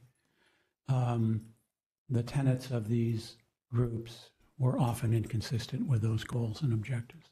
Can you be a bit more specific in terms of what you recall? I'll just give an example. There were a number of the cliques in which sometimes, once in writing, but often usually understood, was that it was seen as a badge of honor or something to be esteemed to be involved in a use of force event or a use of deadly force event. And those who were involved in a use of deadly force event intentionally demarcated themselves in a way such as adding something to the tattoo that they all had commonly held. Those are the kinds of things I'm talking about. You've talked, well, we've talked at least about the litigation risk and financial exposure as well that these deputy gangs pose to the county. Can you give your perspective on that, please? Right. The litigation risk, or the litigative risk, is huge, and it's been proven to be huge in recent years. It isn't my paramount concern, but it is a collateral concern, which is the litigative risk. But in addition to it being anathema to the whole recognition of how law enforcement and our communities expect law enforcement to perform their responsibilities, it does create all kinds of problems in the litigation arena. when an officer or deputy who has been involved in a deadly force incident, for example, is known to belong to a clique, plaintiffs' lawyers are being more and more masterful at connecting up the affiliation with that clique with the actual act of deadly force. And I think it is hurting the county's position in the litigative posture in a huge way, and causing more likely there to be settlements, adding dollars to those settlement amounts, and for those cases that end up going to trial, which are few and far between, create significant exposure to the county as a result of that connection that is being made. The dots are being connected in the litigative arena. The dots are not being connected so much in the organization itself. Well, so that leads to the question I was going to ask next, which is in the OIR role that you had was addressing this issue of deputy gangs and deputy cliques. Was that part of the mandate? I see you nodding, yes. Yes, it is part of the mandate. Obviously, whenever there is an allegation of misconduct, part of the mandate is to use the investigative process. Oh my gosh. Knocked over like the state of California. And to the state for which it stands. I'm going to have to excuse myself. Go ahead. To which it again stands. I'm sorry, could you Sure, get us? I was asking about OIR's efforts to combat this problem, and I was going to ask you what happened and what were the impediments, and were you successful in any regard? Let me put it first this way.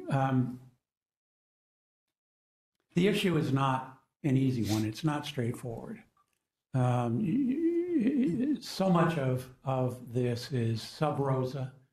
The booklet I talked about was a rare example of where it was articulated in writing. Whenever, and as a former prosecutor, I know this, whenever you are trying to get inside an organization and identify a conduct that is inconsistent with the ideals of the organization, it's going to be difficult to do. You also have, some rights of association and some First Amendment rights that also have to be balanced when you are doing your factual assessment. So it is often difficult to establish that this clique was working in a way that was nefarious and actionable, at least through the formal disciplinary system. That being said, there are other tools that are available and should be available that can also be used to deal with the problem. And did OIR make suggestions about using those tools, and what happened? Yeah, yes, we did, and some other actions were taken in an effort to address the situation. So, for example, there was a group in one of the stations that had been identified as hijacking some of the command responsibilities in an inappropriate way, but there was no policy that could be used to effectively result in any disciplinary outcome. So in that case, the department, based on our encouragement, ended up transferring out the ringleaders of the group at that station to other stations in an effort to undo that clique. So let's talk about some of the ideas that you've had over the years, and give your ideas to the commission. One of their goals is to come up with recommendations to address the problem, as I understand it. What about hiring practices? Maybe starting at the beginning.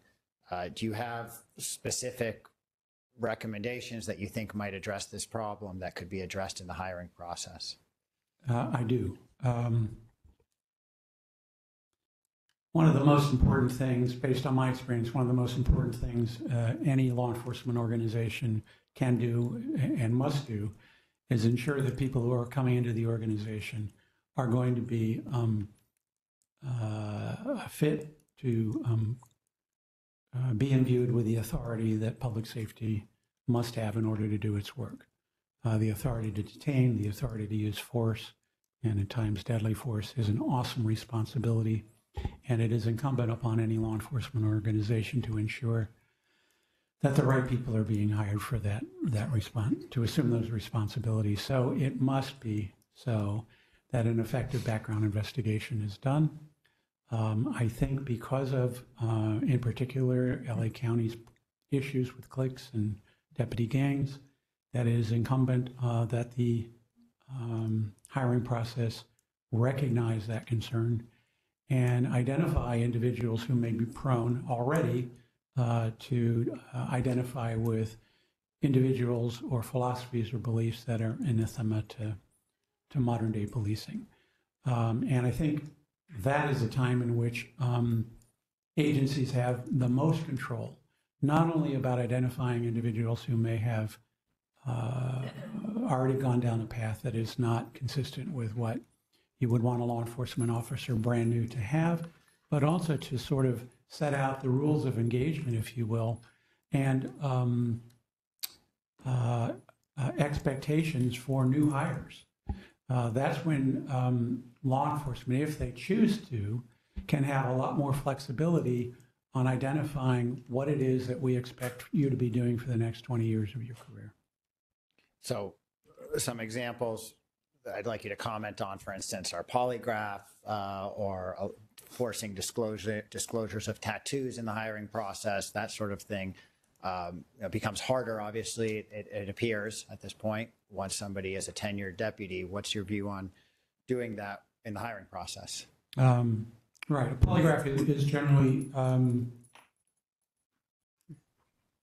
an expectation. It is generally done. I believe it's still being done in LA County, and that is a standard practice throughout the state of California. Ironically, state law prohibits the use of polygraphs in internal investigations. So you can't use it once individuals are hired, but you can expose and you can require polygraph examinations. The disclosure of any tattoos that an applicant has or a new hire has is something also that could be done if an organization wanted to do that. An expectation that you will disclose when you get a tattoo throughout your career also could be done, as long as the new hire recognized that that was going to be a requirement at the outset of his or her career in law enforcement. I think it's much more difficult to do that once you already have a tenured deputy, to have that expectation. So again, my point is there's a lot more flexibility on managerial controls that can be placed on a new hire than it is on the current tenured staff. And are these the types of things that a sheriff could implement pretty much at any point, or do you have a view as to when would be an ideal time to implement these sorts of changes to the hiring process? I think more focus could and should be placed on that process, and providing more expectations in writing with, the new hires agreeing and signing that. This is something that obviously needs to be talked through the association. There should be engagement, but I do think that that is something could be done, should the head of the agency want to do it. The last witness talked a little bit about education and ongoing education for deputies. What about training? Have you had thoughts on that in terms of addressing this problem of deputy gangs and cliques? I do. When we were there, the Sheriff's Department often would provide career survival training, if you will, with regard to issues that presented themselves. For example, there were some isolated instances of deputies compromising themselves in the jails as a result of smuggling in contraband to the inmates and then creating all kinds of issues with regard to that. As a result of that occurrence, the Sheriff's Department was able to gain the cooperation of one former deputy who actually went to prison as a result of his criminality. And he did a very, very effective video on his own, talking about that experience as a sort of caution to all other deputies. This is how I ended up getting myself in a situation where I ended up spending a couple years in prison. That same kind of career survival talk could be done with regard to cliques and gangs. One thing that I would envision would be having a deputy who has had to be deposed for hours about him belonging to a Viking gang in a civil litigation process, and showing how that experience was in a stark way through presenting that video deposition would be a very effective way of demonstrating to deputies, this is what you're in for should you decide to go on that path potentially. And that sounds like that could be at both the academy and ongoing education as well. Absolutely. Okay. Any other ideas on education that should be that you think should be implemented to address this? I just think that the perils of belonging to such a group, the featuring of the policy, I think that policy that currently exists certainly could be improved. But even that, the mere fact of that policy and identifying how the kinds of ways to new deputies and existing deputies, how that could occur would be important. I understand that when the new policy was rolled out that every deputy had to sign on to that. It's one thing to sign on to it. It's another thing to spend a couple hours talking through it. What about the statutory definition of police or deputy gangs or police gangs? How does that affect the problem? And you have some thoughts on how that could be addressed? Largely as a result of what has been exposed here in LA County, the California legislature recently passed a statute that outlawed gangs and cliques in law enforcement.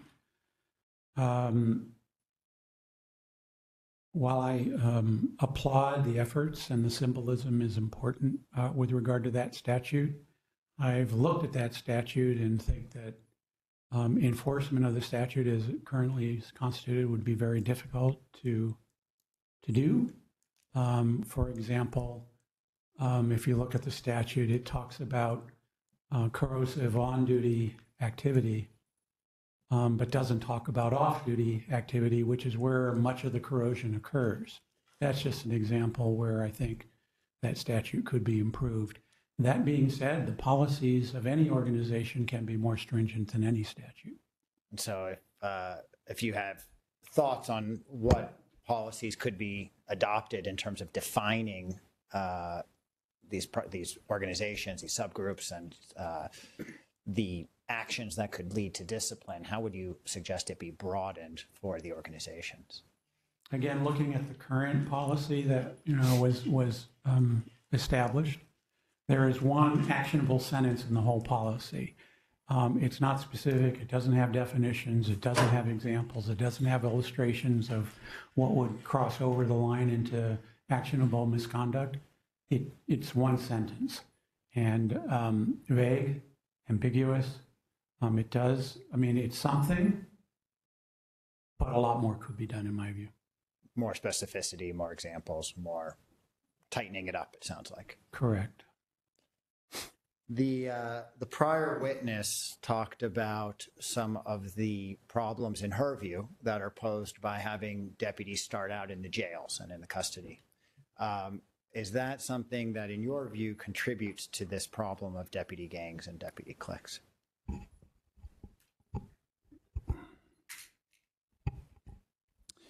Because I've been doing this work in other jails and other counties for the 8 years since we ended our tenure with the Sheriff's Department, I've seen a lot of other systems, and every one of them has its flaws. No one's perfect. So you can argue that the custody experience can create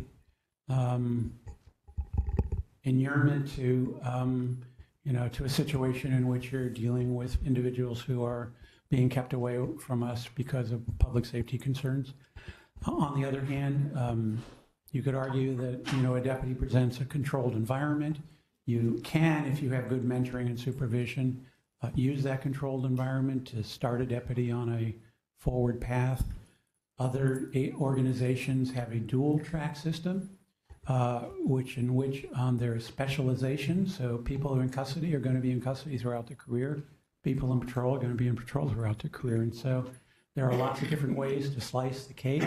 But I think I would suggest that while all of these systems have pros and cons, I think the most important thing is effective supervision and ensuring that brand new deputies are set on the right path through that effective mentoring and supervision. And I'm not sure that is done particularly in large, as well as it could be, particularly in large organizations where people can get lost in the sauce. What about certain jails being feeders into these deputy gangs? Is that something you've seen?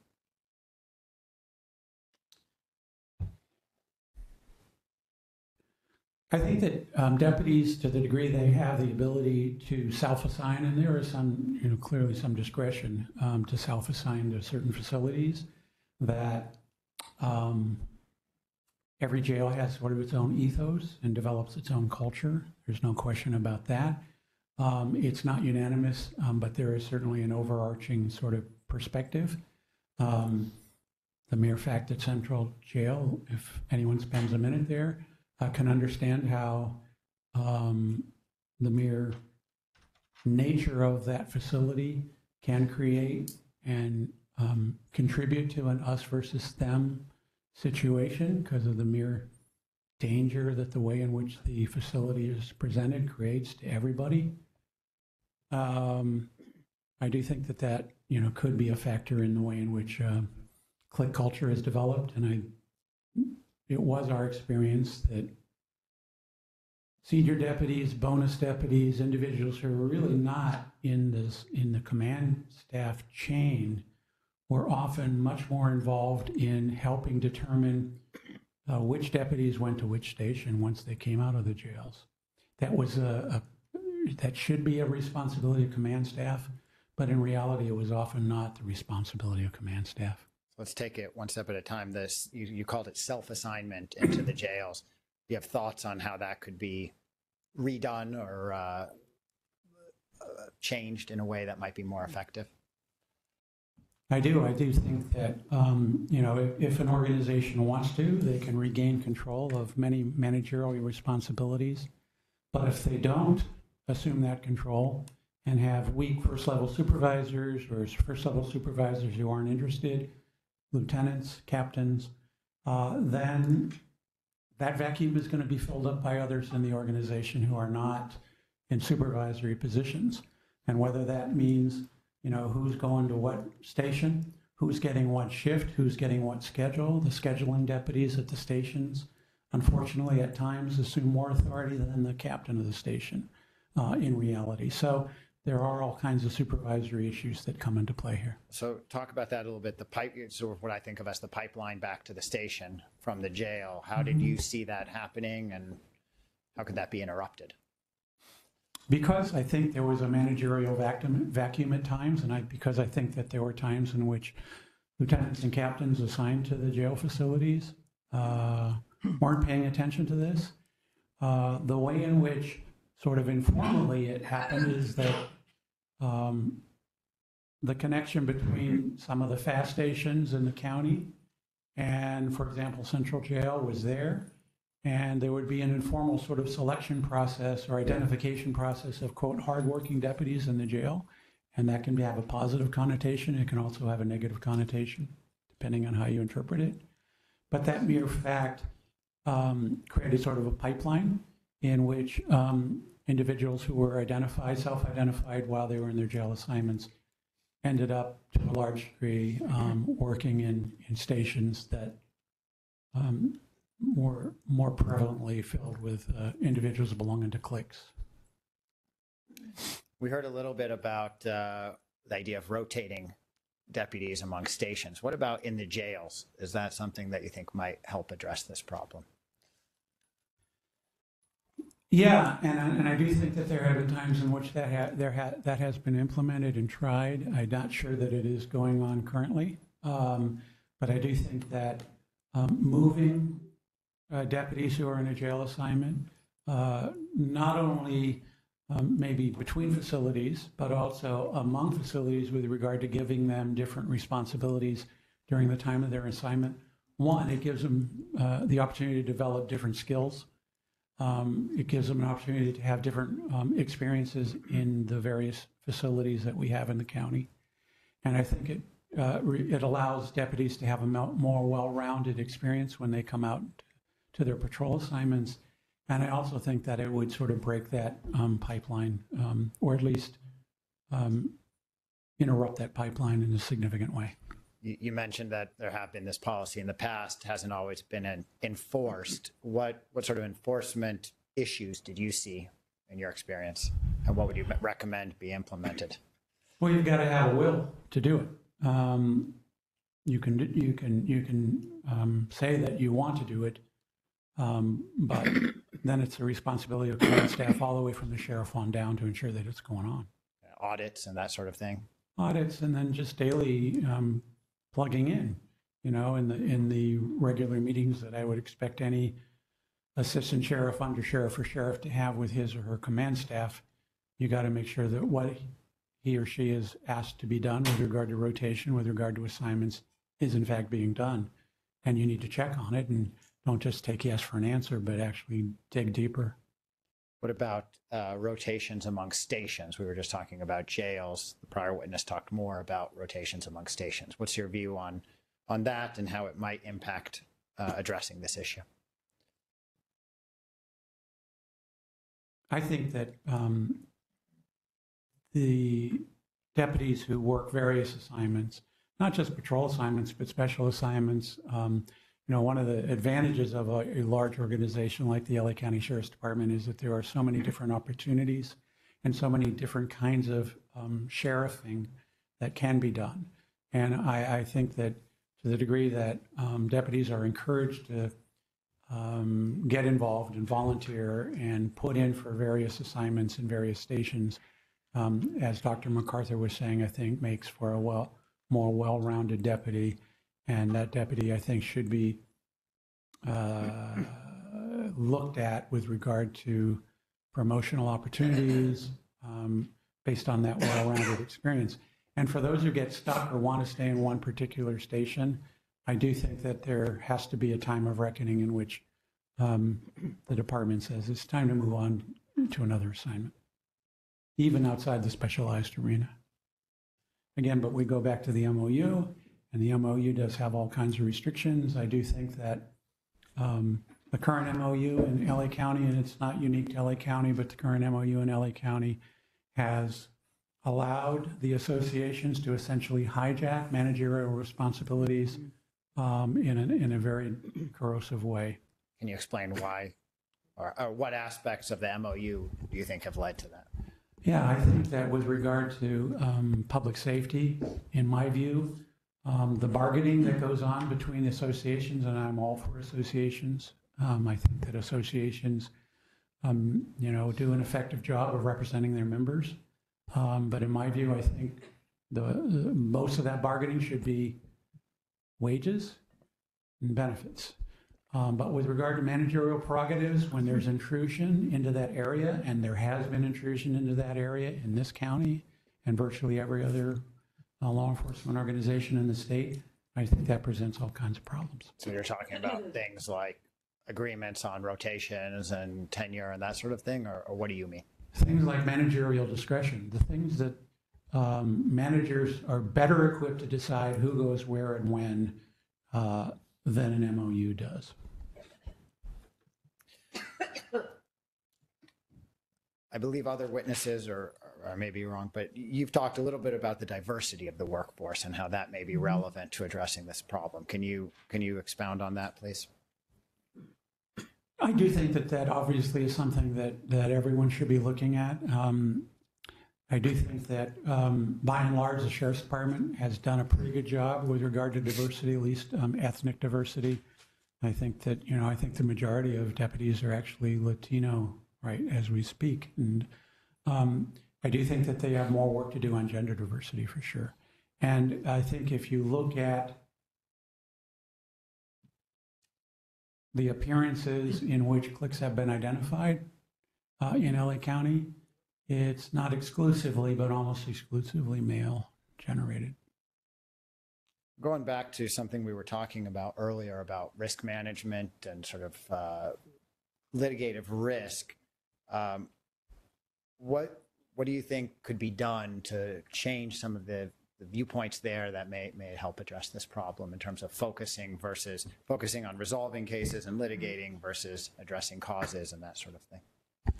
Yeah, the analogy I would have there, Mr. Neuman, is sort of the Brady concerns for deputies who remain employed but have all kinds of potential integrity issues with regard to them being witnesses in criminal prosecutions, and that creates all kinds of problems, not only for the organization and the district attorney, but also for the deputy's ability to be an effective one of the key responsibilities is to be a good witness, and if you're going to be attacked and cross-examined about previous misdeeds, it's going to be a problem for you. I think that same analogy could be applied to the litigative arena, and if your affiliation with a gang or clique is causing problems to the county council's ability to effectively represent the county's interest, I do think that there could be repercussions for a deputy who has found themselves in that situation. What about the focus of the lawyers and county council in terms of fear of litigation versus defending these policies? Is that something you've put some thought into? I have.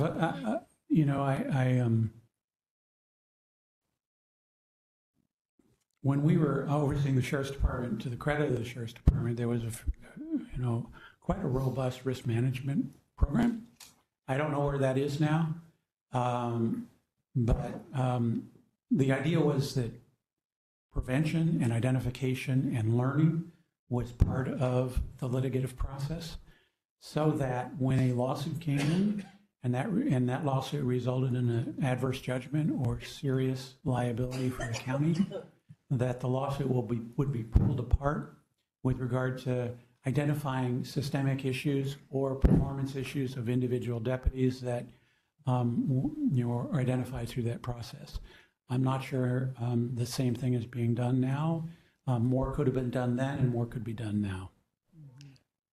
What are, as we think about implementing some of these solutions, what are some of the challenges you would foresee that you can articulate? Obviously, I know there's a lot, but... It's a lot. I mean, I think I've sort of suggested some ways. I do think that, there is a culture that needs to be broken. But I think one way in which a culture could eventually be overcome is it's very difficult to change the hearts and minds and philosophy and approach to tenured deputies, particularly those who've been in the game for 10, 15, 18 years. It's hard to overcome years of that experience. Brand new deputies, not so hard. So we could start now. Going to be hiring a lot more deputies probably in the next couple, 3 years. We could start now. You can start to change the culture. And I have seen that. We have been overseeing some of the smaller agencies in the county, and we have flipped that switch. Agencies who are close to coming into federal intervention and a consent decree and a pattern practice finding, as a result of continued work and decisions on hiring, we've been with them now for a dozen years, and they have flipped that switch. There are no old guard left, and the new guard is performing differently and consistent with constitutional ideals. Thank you. I'll pass the witness. Thank you, sir, for your testimony. The commissioners have any questions at this time? I have a couple of, on behalf of Commissioner Bonner, wanted to know, you talked about the jail and your time at OIR. Were you aware of the 3,000 boys and the 2,000 boys and their involvement at Twin Towers, Mid Central? Yes, absolutely. And can you discuss a little bit about their impact or being involved in those gangs? Yes, it was an illustration of how brand new, relatively new deputies were already being inculcated into a click-like system, and it blew up literally at the Quiet Canyon, and in which deputies ended up assaulting each other and potentially subjected to criminal activity. I don't think the DA prosecuted anybody, but they were subject to internal administrator sanctions as a result of that. And one thing I probably neglected to say is that not only do clicks have a serious impact in the way in which deputies interact with the public in patrol and in the jails, it also creates turmoil, angst, and all kinds of dysfunction within the organization with regard to those who do not belong to the in-group but are the out-group. What about the Grim Reapers of the Fallout Boys? Were they in effect during your time at OIR? The cliques that you've mentioned all existed to one degree or another, at least in reality or in rumor or in history. You also talked about there being some sort of celebration, for lack of a better word, when there was use of force or deadly force. Are you familiar with inking parties? Yes. And was there anything done to try to prevent or dismantle inking parties? There were attempts to address that issue. I do think that most of that was largely ineffectual. And then my last question, did, outside of the OIR and then the internal investigations that are done or that were done for these inking parties and the gangs and excessive force, was there ever discussion about bringing an independent outside agency to conduct further investigations?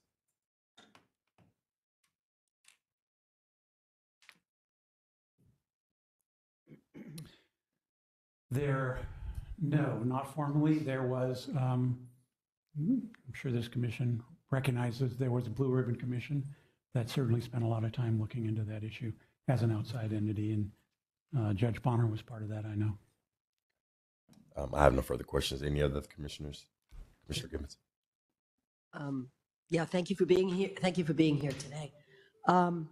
You mentioned that in the statute that outlaws deputy gangs, you mentioned that it wasn't strong enough, but you said there was one actionable sentence.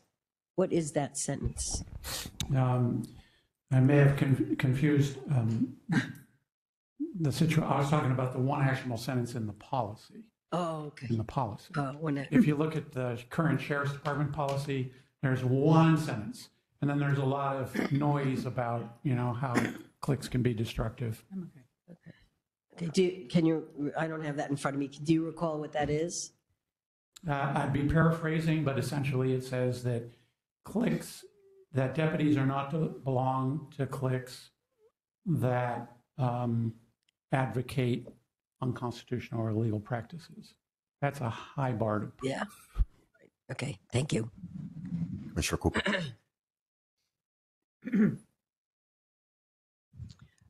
My question, you mentioned MOUs. Can you clarify that? Because you also mentioned unions and that they were hijacking leadership and management roles. Sure.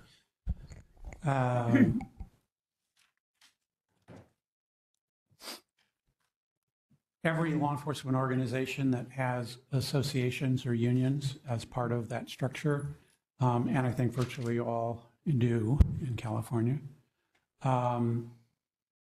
routinely negotiate their working conditions or their expectations with the city or the county.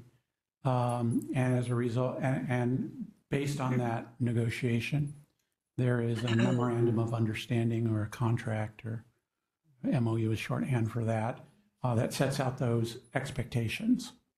And my point, Commissioner Cooper, is that if you look at the MOU, there are a lot of things that managers can no longer do because they've agreed to no longer do them through the MOU process. And I don't blame the association so much for the current state of affairs, What I blame is the county for failing to hold steadfast on ensuring that leaders of the organization are able to make what has traditionally been managerial decisions. Okay, I appreciate that because my understanding, because I have worked in union environments, and that was one thing that the companies made clear. You are not part of the operations and you're not involved in making management decisions. So I was sort of confused when you used the term MOU versus union contract. Yeah. So I thank you for clarifying that. And if I could just put a finer point on it, Commissioner Cooper, if the commission was interested, these are no longer smoke-filled rooms in which this is all done, but they used to be smoke-filled rooms, and they're sort of the equivalent of a smoke-filled room situation where it's all happening in closed doors. And the unions are going to fight for what the unions want to fight for, including taking a managerial prerogatives if they can get it. It makes sense. But I'm more concerned with what's going on the other side and who it is that is saying, no, we're not going to do that. And it's usually not the sheriff in that room. It's usually individuals who have been assigned to do that responsibility by the lawyers representing the county. And to the degree that they're concerned about accountability, to the degree that there's concern about oversight, to the degree that there's concern about all these other issues with regard to do the deputies get to decide where they work, or is that the manager's going to be doing that? All of those things, I'm not sure those interests are being represented at those meetings. Interesting point. Thank you. Any other questions? And from council, did you have any follow-up? No, I don't. I just want to thank Mr. Gennaco for being here and for his service over the many years. Thank you again, sir. And Appreciate your time. could I just thank the commission for their hard work here under what is evidently very stressful situations.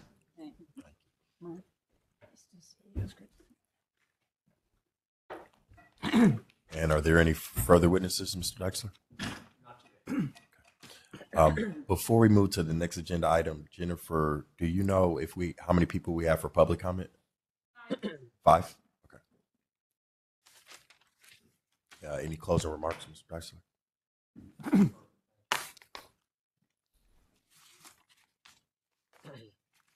I know there's a motion that we have to entertain. Are we okay on quorum? Since we lost 2? Okay. We're fine. No. It only counts from the beginning. Got it. Okay. The next agenda item would be a motion to ratify the issuance of subpoenas to personally appear and testify under oath at special public hearings of the Sheriff's Civilian Oversight Commission regarding the Commission's investigation into deputy cliques, gangs, and exclusionary subgroups. And those witnesses were Jefferson Child and Angela Walton. Is there a motion? I so move. I'll second. All right, now call for the vote.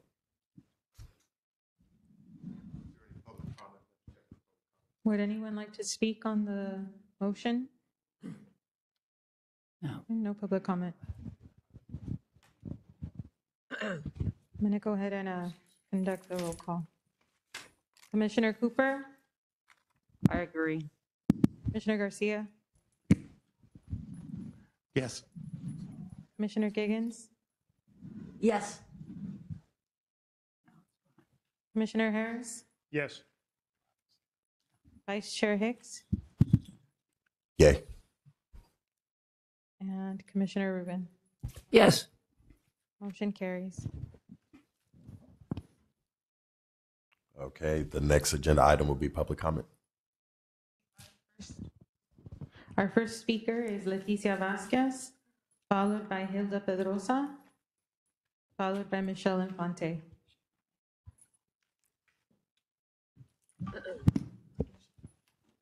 Wow, you should say it again.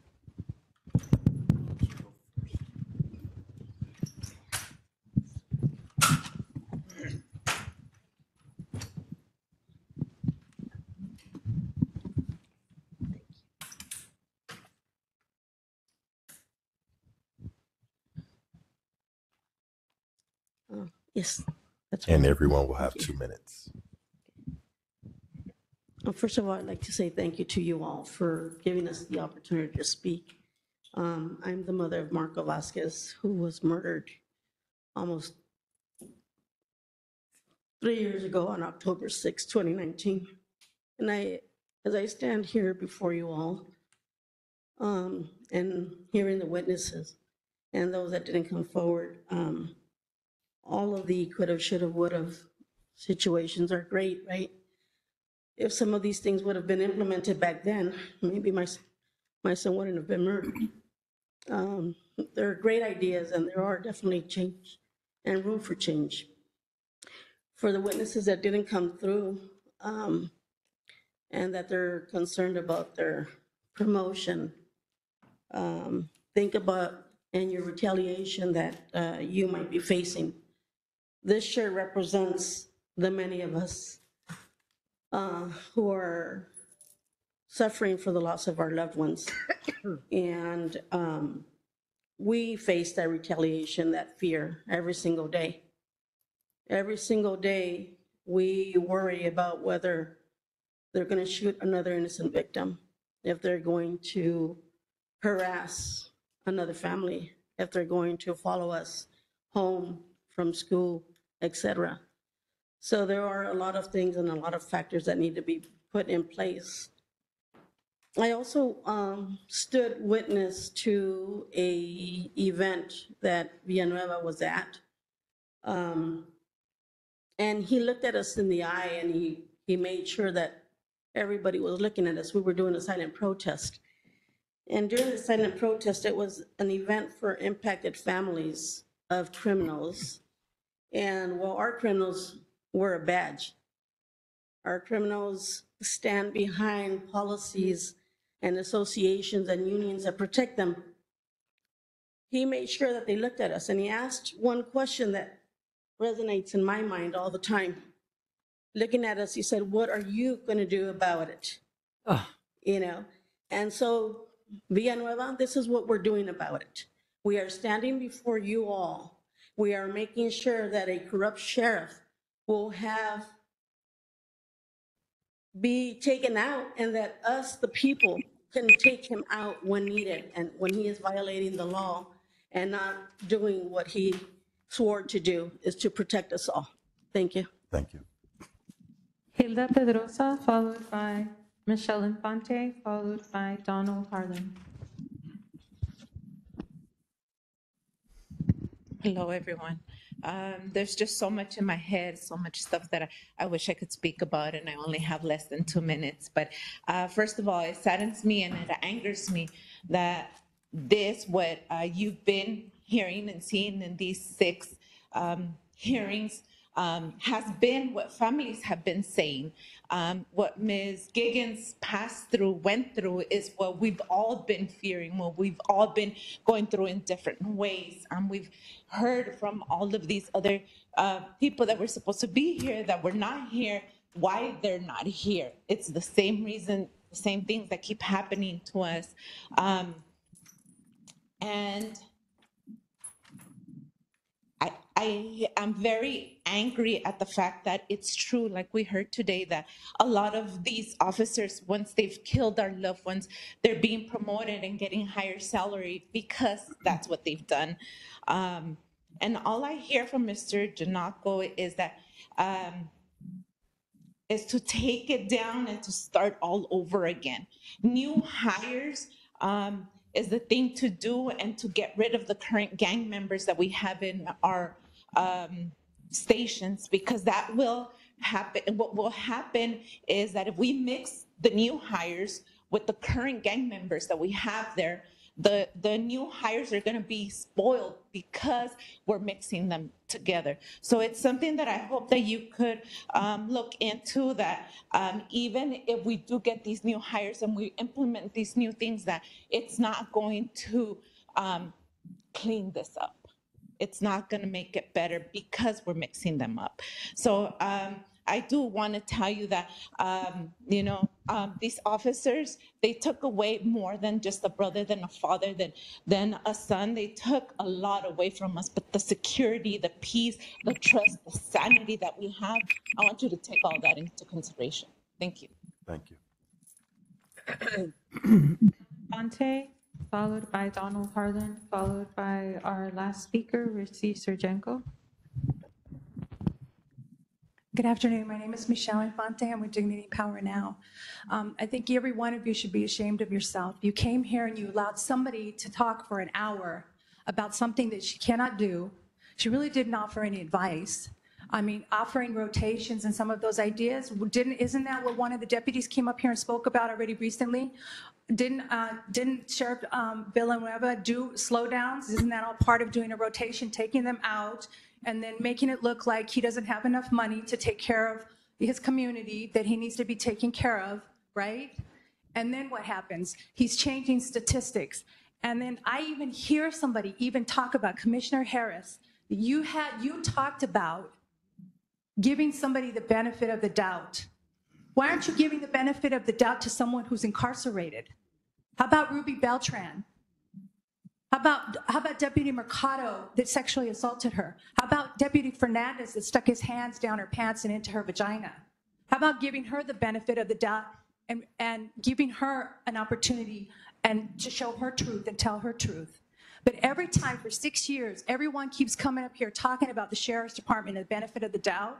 You've had how many people and how many years that you've been doing this work, and you've brought in all these people and not one has been able to make the change. It's a culture. And you have to eliminate that whole department and get rid of everyone, including medical staff that's in there.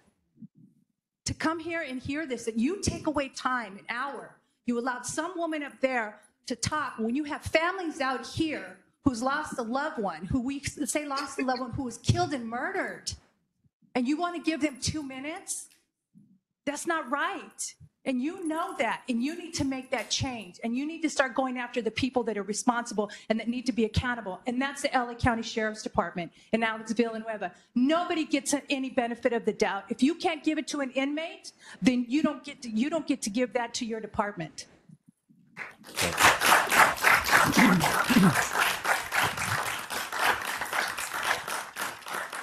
Donald Harlan, followed by Richie Sergenko.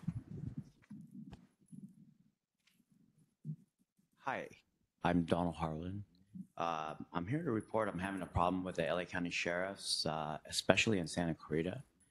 The LA County Sheriffs have conspired to place imposters to pose as my family members, that they're in my family's house. They have shopped photo albums and ID cards with my family's name on them. And that the sheriffs are involved. They keep trying to bring people to die in my house so they can try and claim it. They keep trying to pose as one of my family members, and then when that person dies, they want to try and claim the property. The sheriff's aware of this, and there's a court order at the local courthouse, Santa Clarita Courthouse, for the government and law enforcement to stop trying to impersonate my family members. On September 7th, I called the sheriffs to the residence because somebody had supposedly died September 5th there. And I tried to report a stolen fifth wheel trailer from the property. And the sheriff refused to take a report. And in that incident on September 7th, the sheriff witnessed imposters, actors showing him fake ID with my family's names on it and their pictures. There's several other people involved. Let's see, and specifically, I'm bringing it to your attention because there's a problem with deputy gangs. This is a white supremacist group. We have Deputy Lee and Deputy Sullivan, and that they're definitely in on it. It's also, there's, besides LA County Sheriffs, there's LA County and specifically Mr. De Leon at the local Santa Clarita office. I have recordings of him that he's aware of the problem and that he's conspired. Also, the city of Santa Clarita City Council and Bank of America is in on it. Thank you so much. Thank you so much for your comment. Yeah, I really need some help, some enforcement. I'm having a serious problem. Our This next is a speaker, civil Richie war. Sergenko. We're having civil war. The law enforcement doesn't want to do their job. Thank you, sir. The sheriffs doesn't want to do their job. Sir, They we said need to sue allow them. our next speaker to. They don't want to do their job. have They're his saying time. sue them. Thank you, sir. So they're having civil war. Thank you. You understand? Okay, I'm gonna wait. I'll wait till the end of the meeting. I'll be quiet. I'll be quiet. Our last speaker, Richie Sergenko. We have one more speaker. Okay, my name is Richie Sergenko. I'm part of the Check the Sheriff Coalition.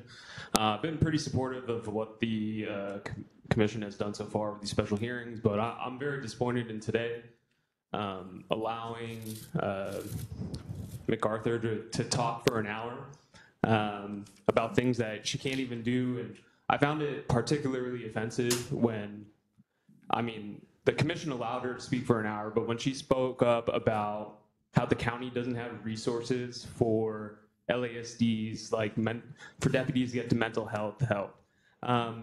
Well, what about the families that LASD kills? They don't get a cent from the county.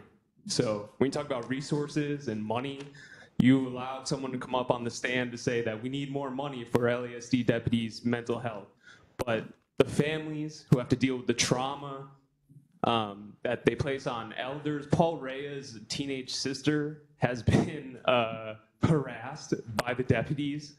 I've been at the Vargas family house when they've had young members of their families physically assaulted in front of their house.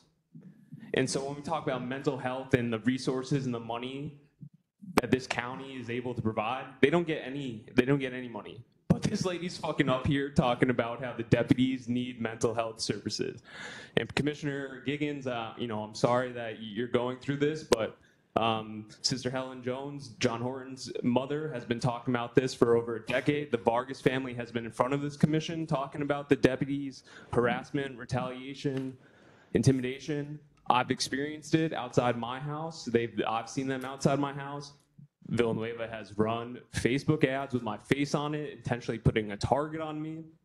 This is what happens when you go after LASD, and it's a culture issue. And is this commission for this whole deputy gang hearings? Are we having family members come in to be on record for this hearing? And if not, that's a serious fucking problem. And you allowed this lady talk for an hour and say that LASD deputies need more mental health services. Thank you. Sir. Our next speaker, Stephanie Luna.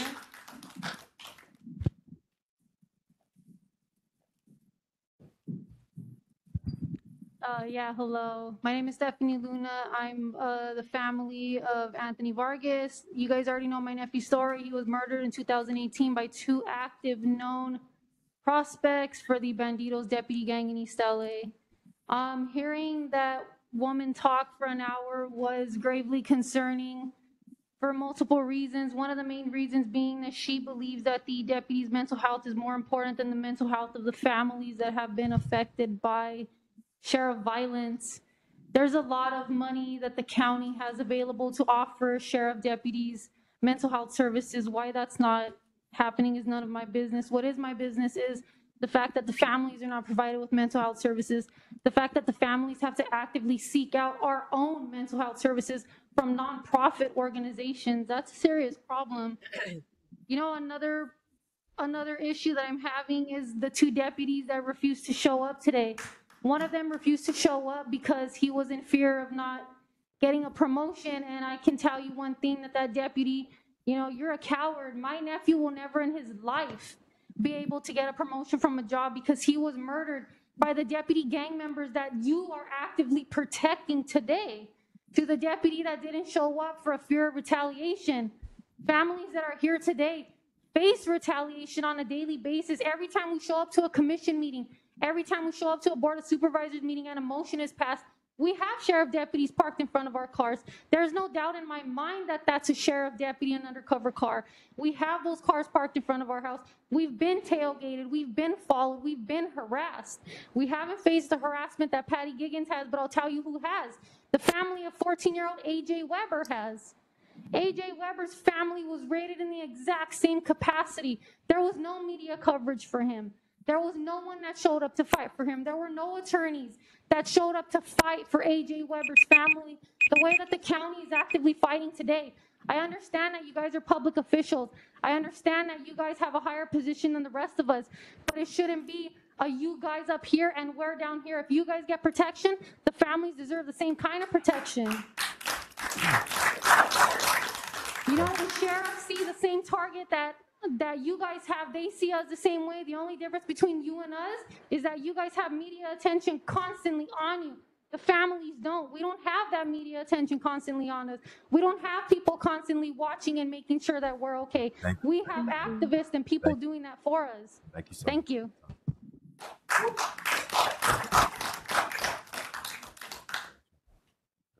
All right. Seeing no other public comment and no other agenda items, this meeting is adjourned at 12:25.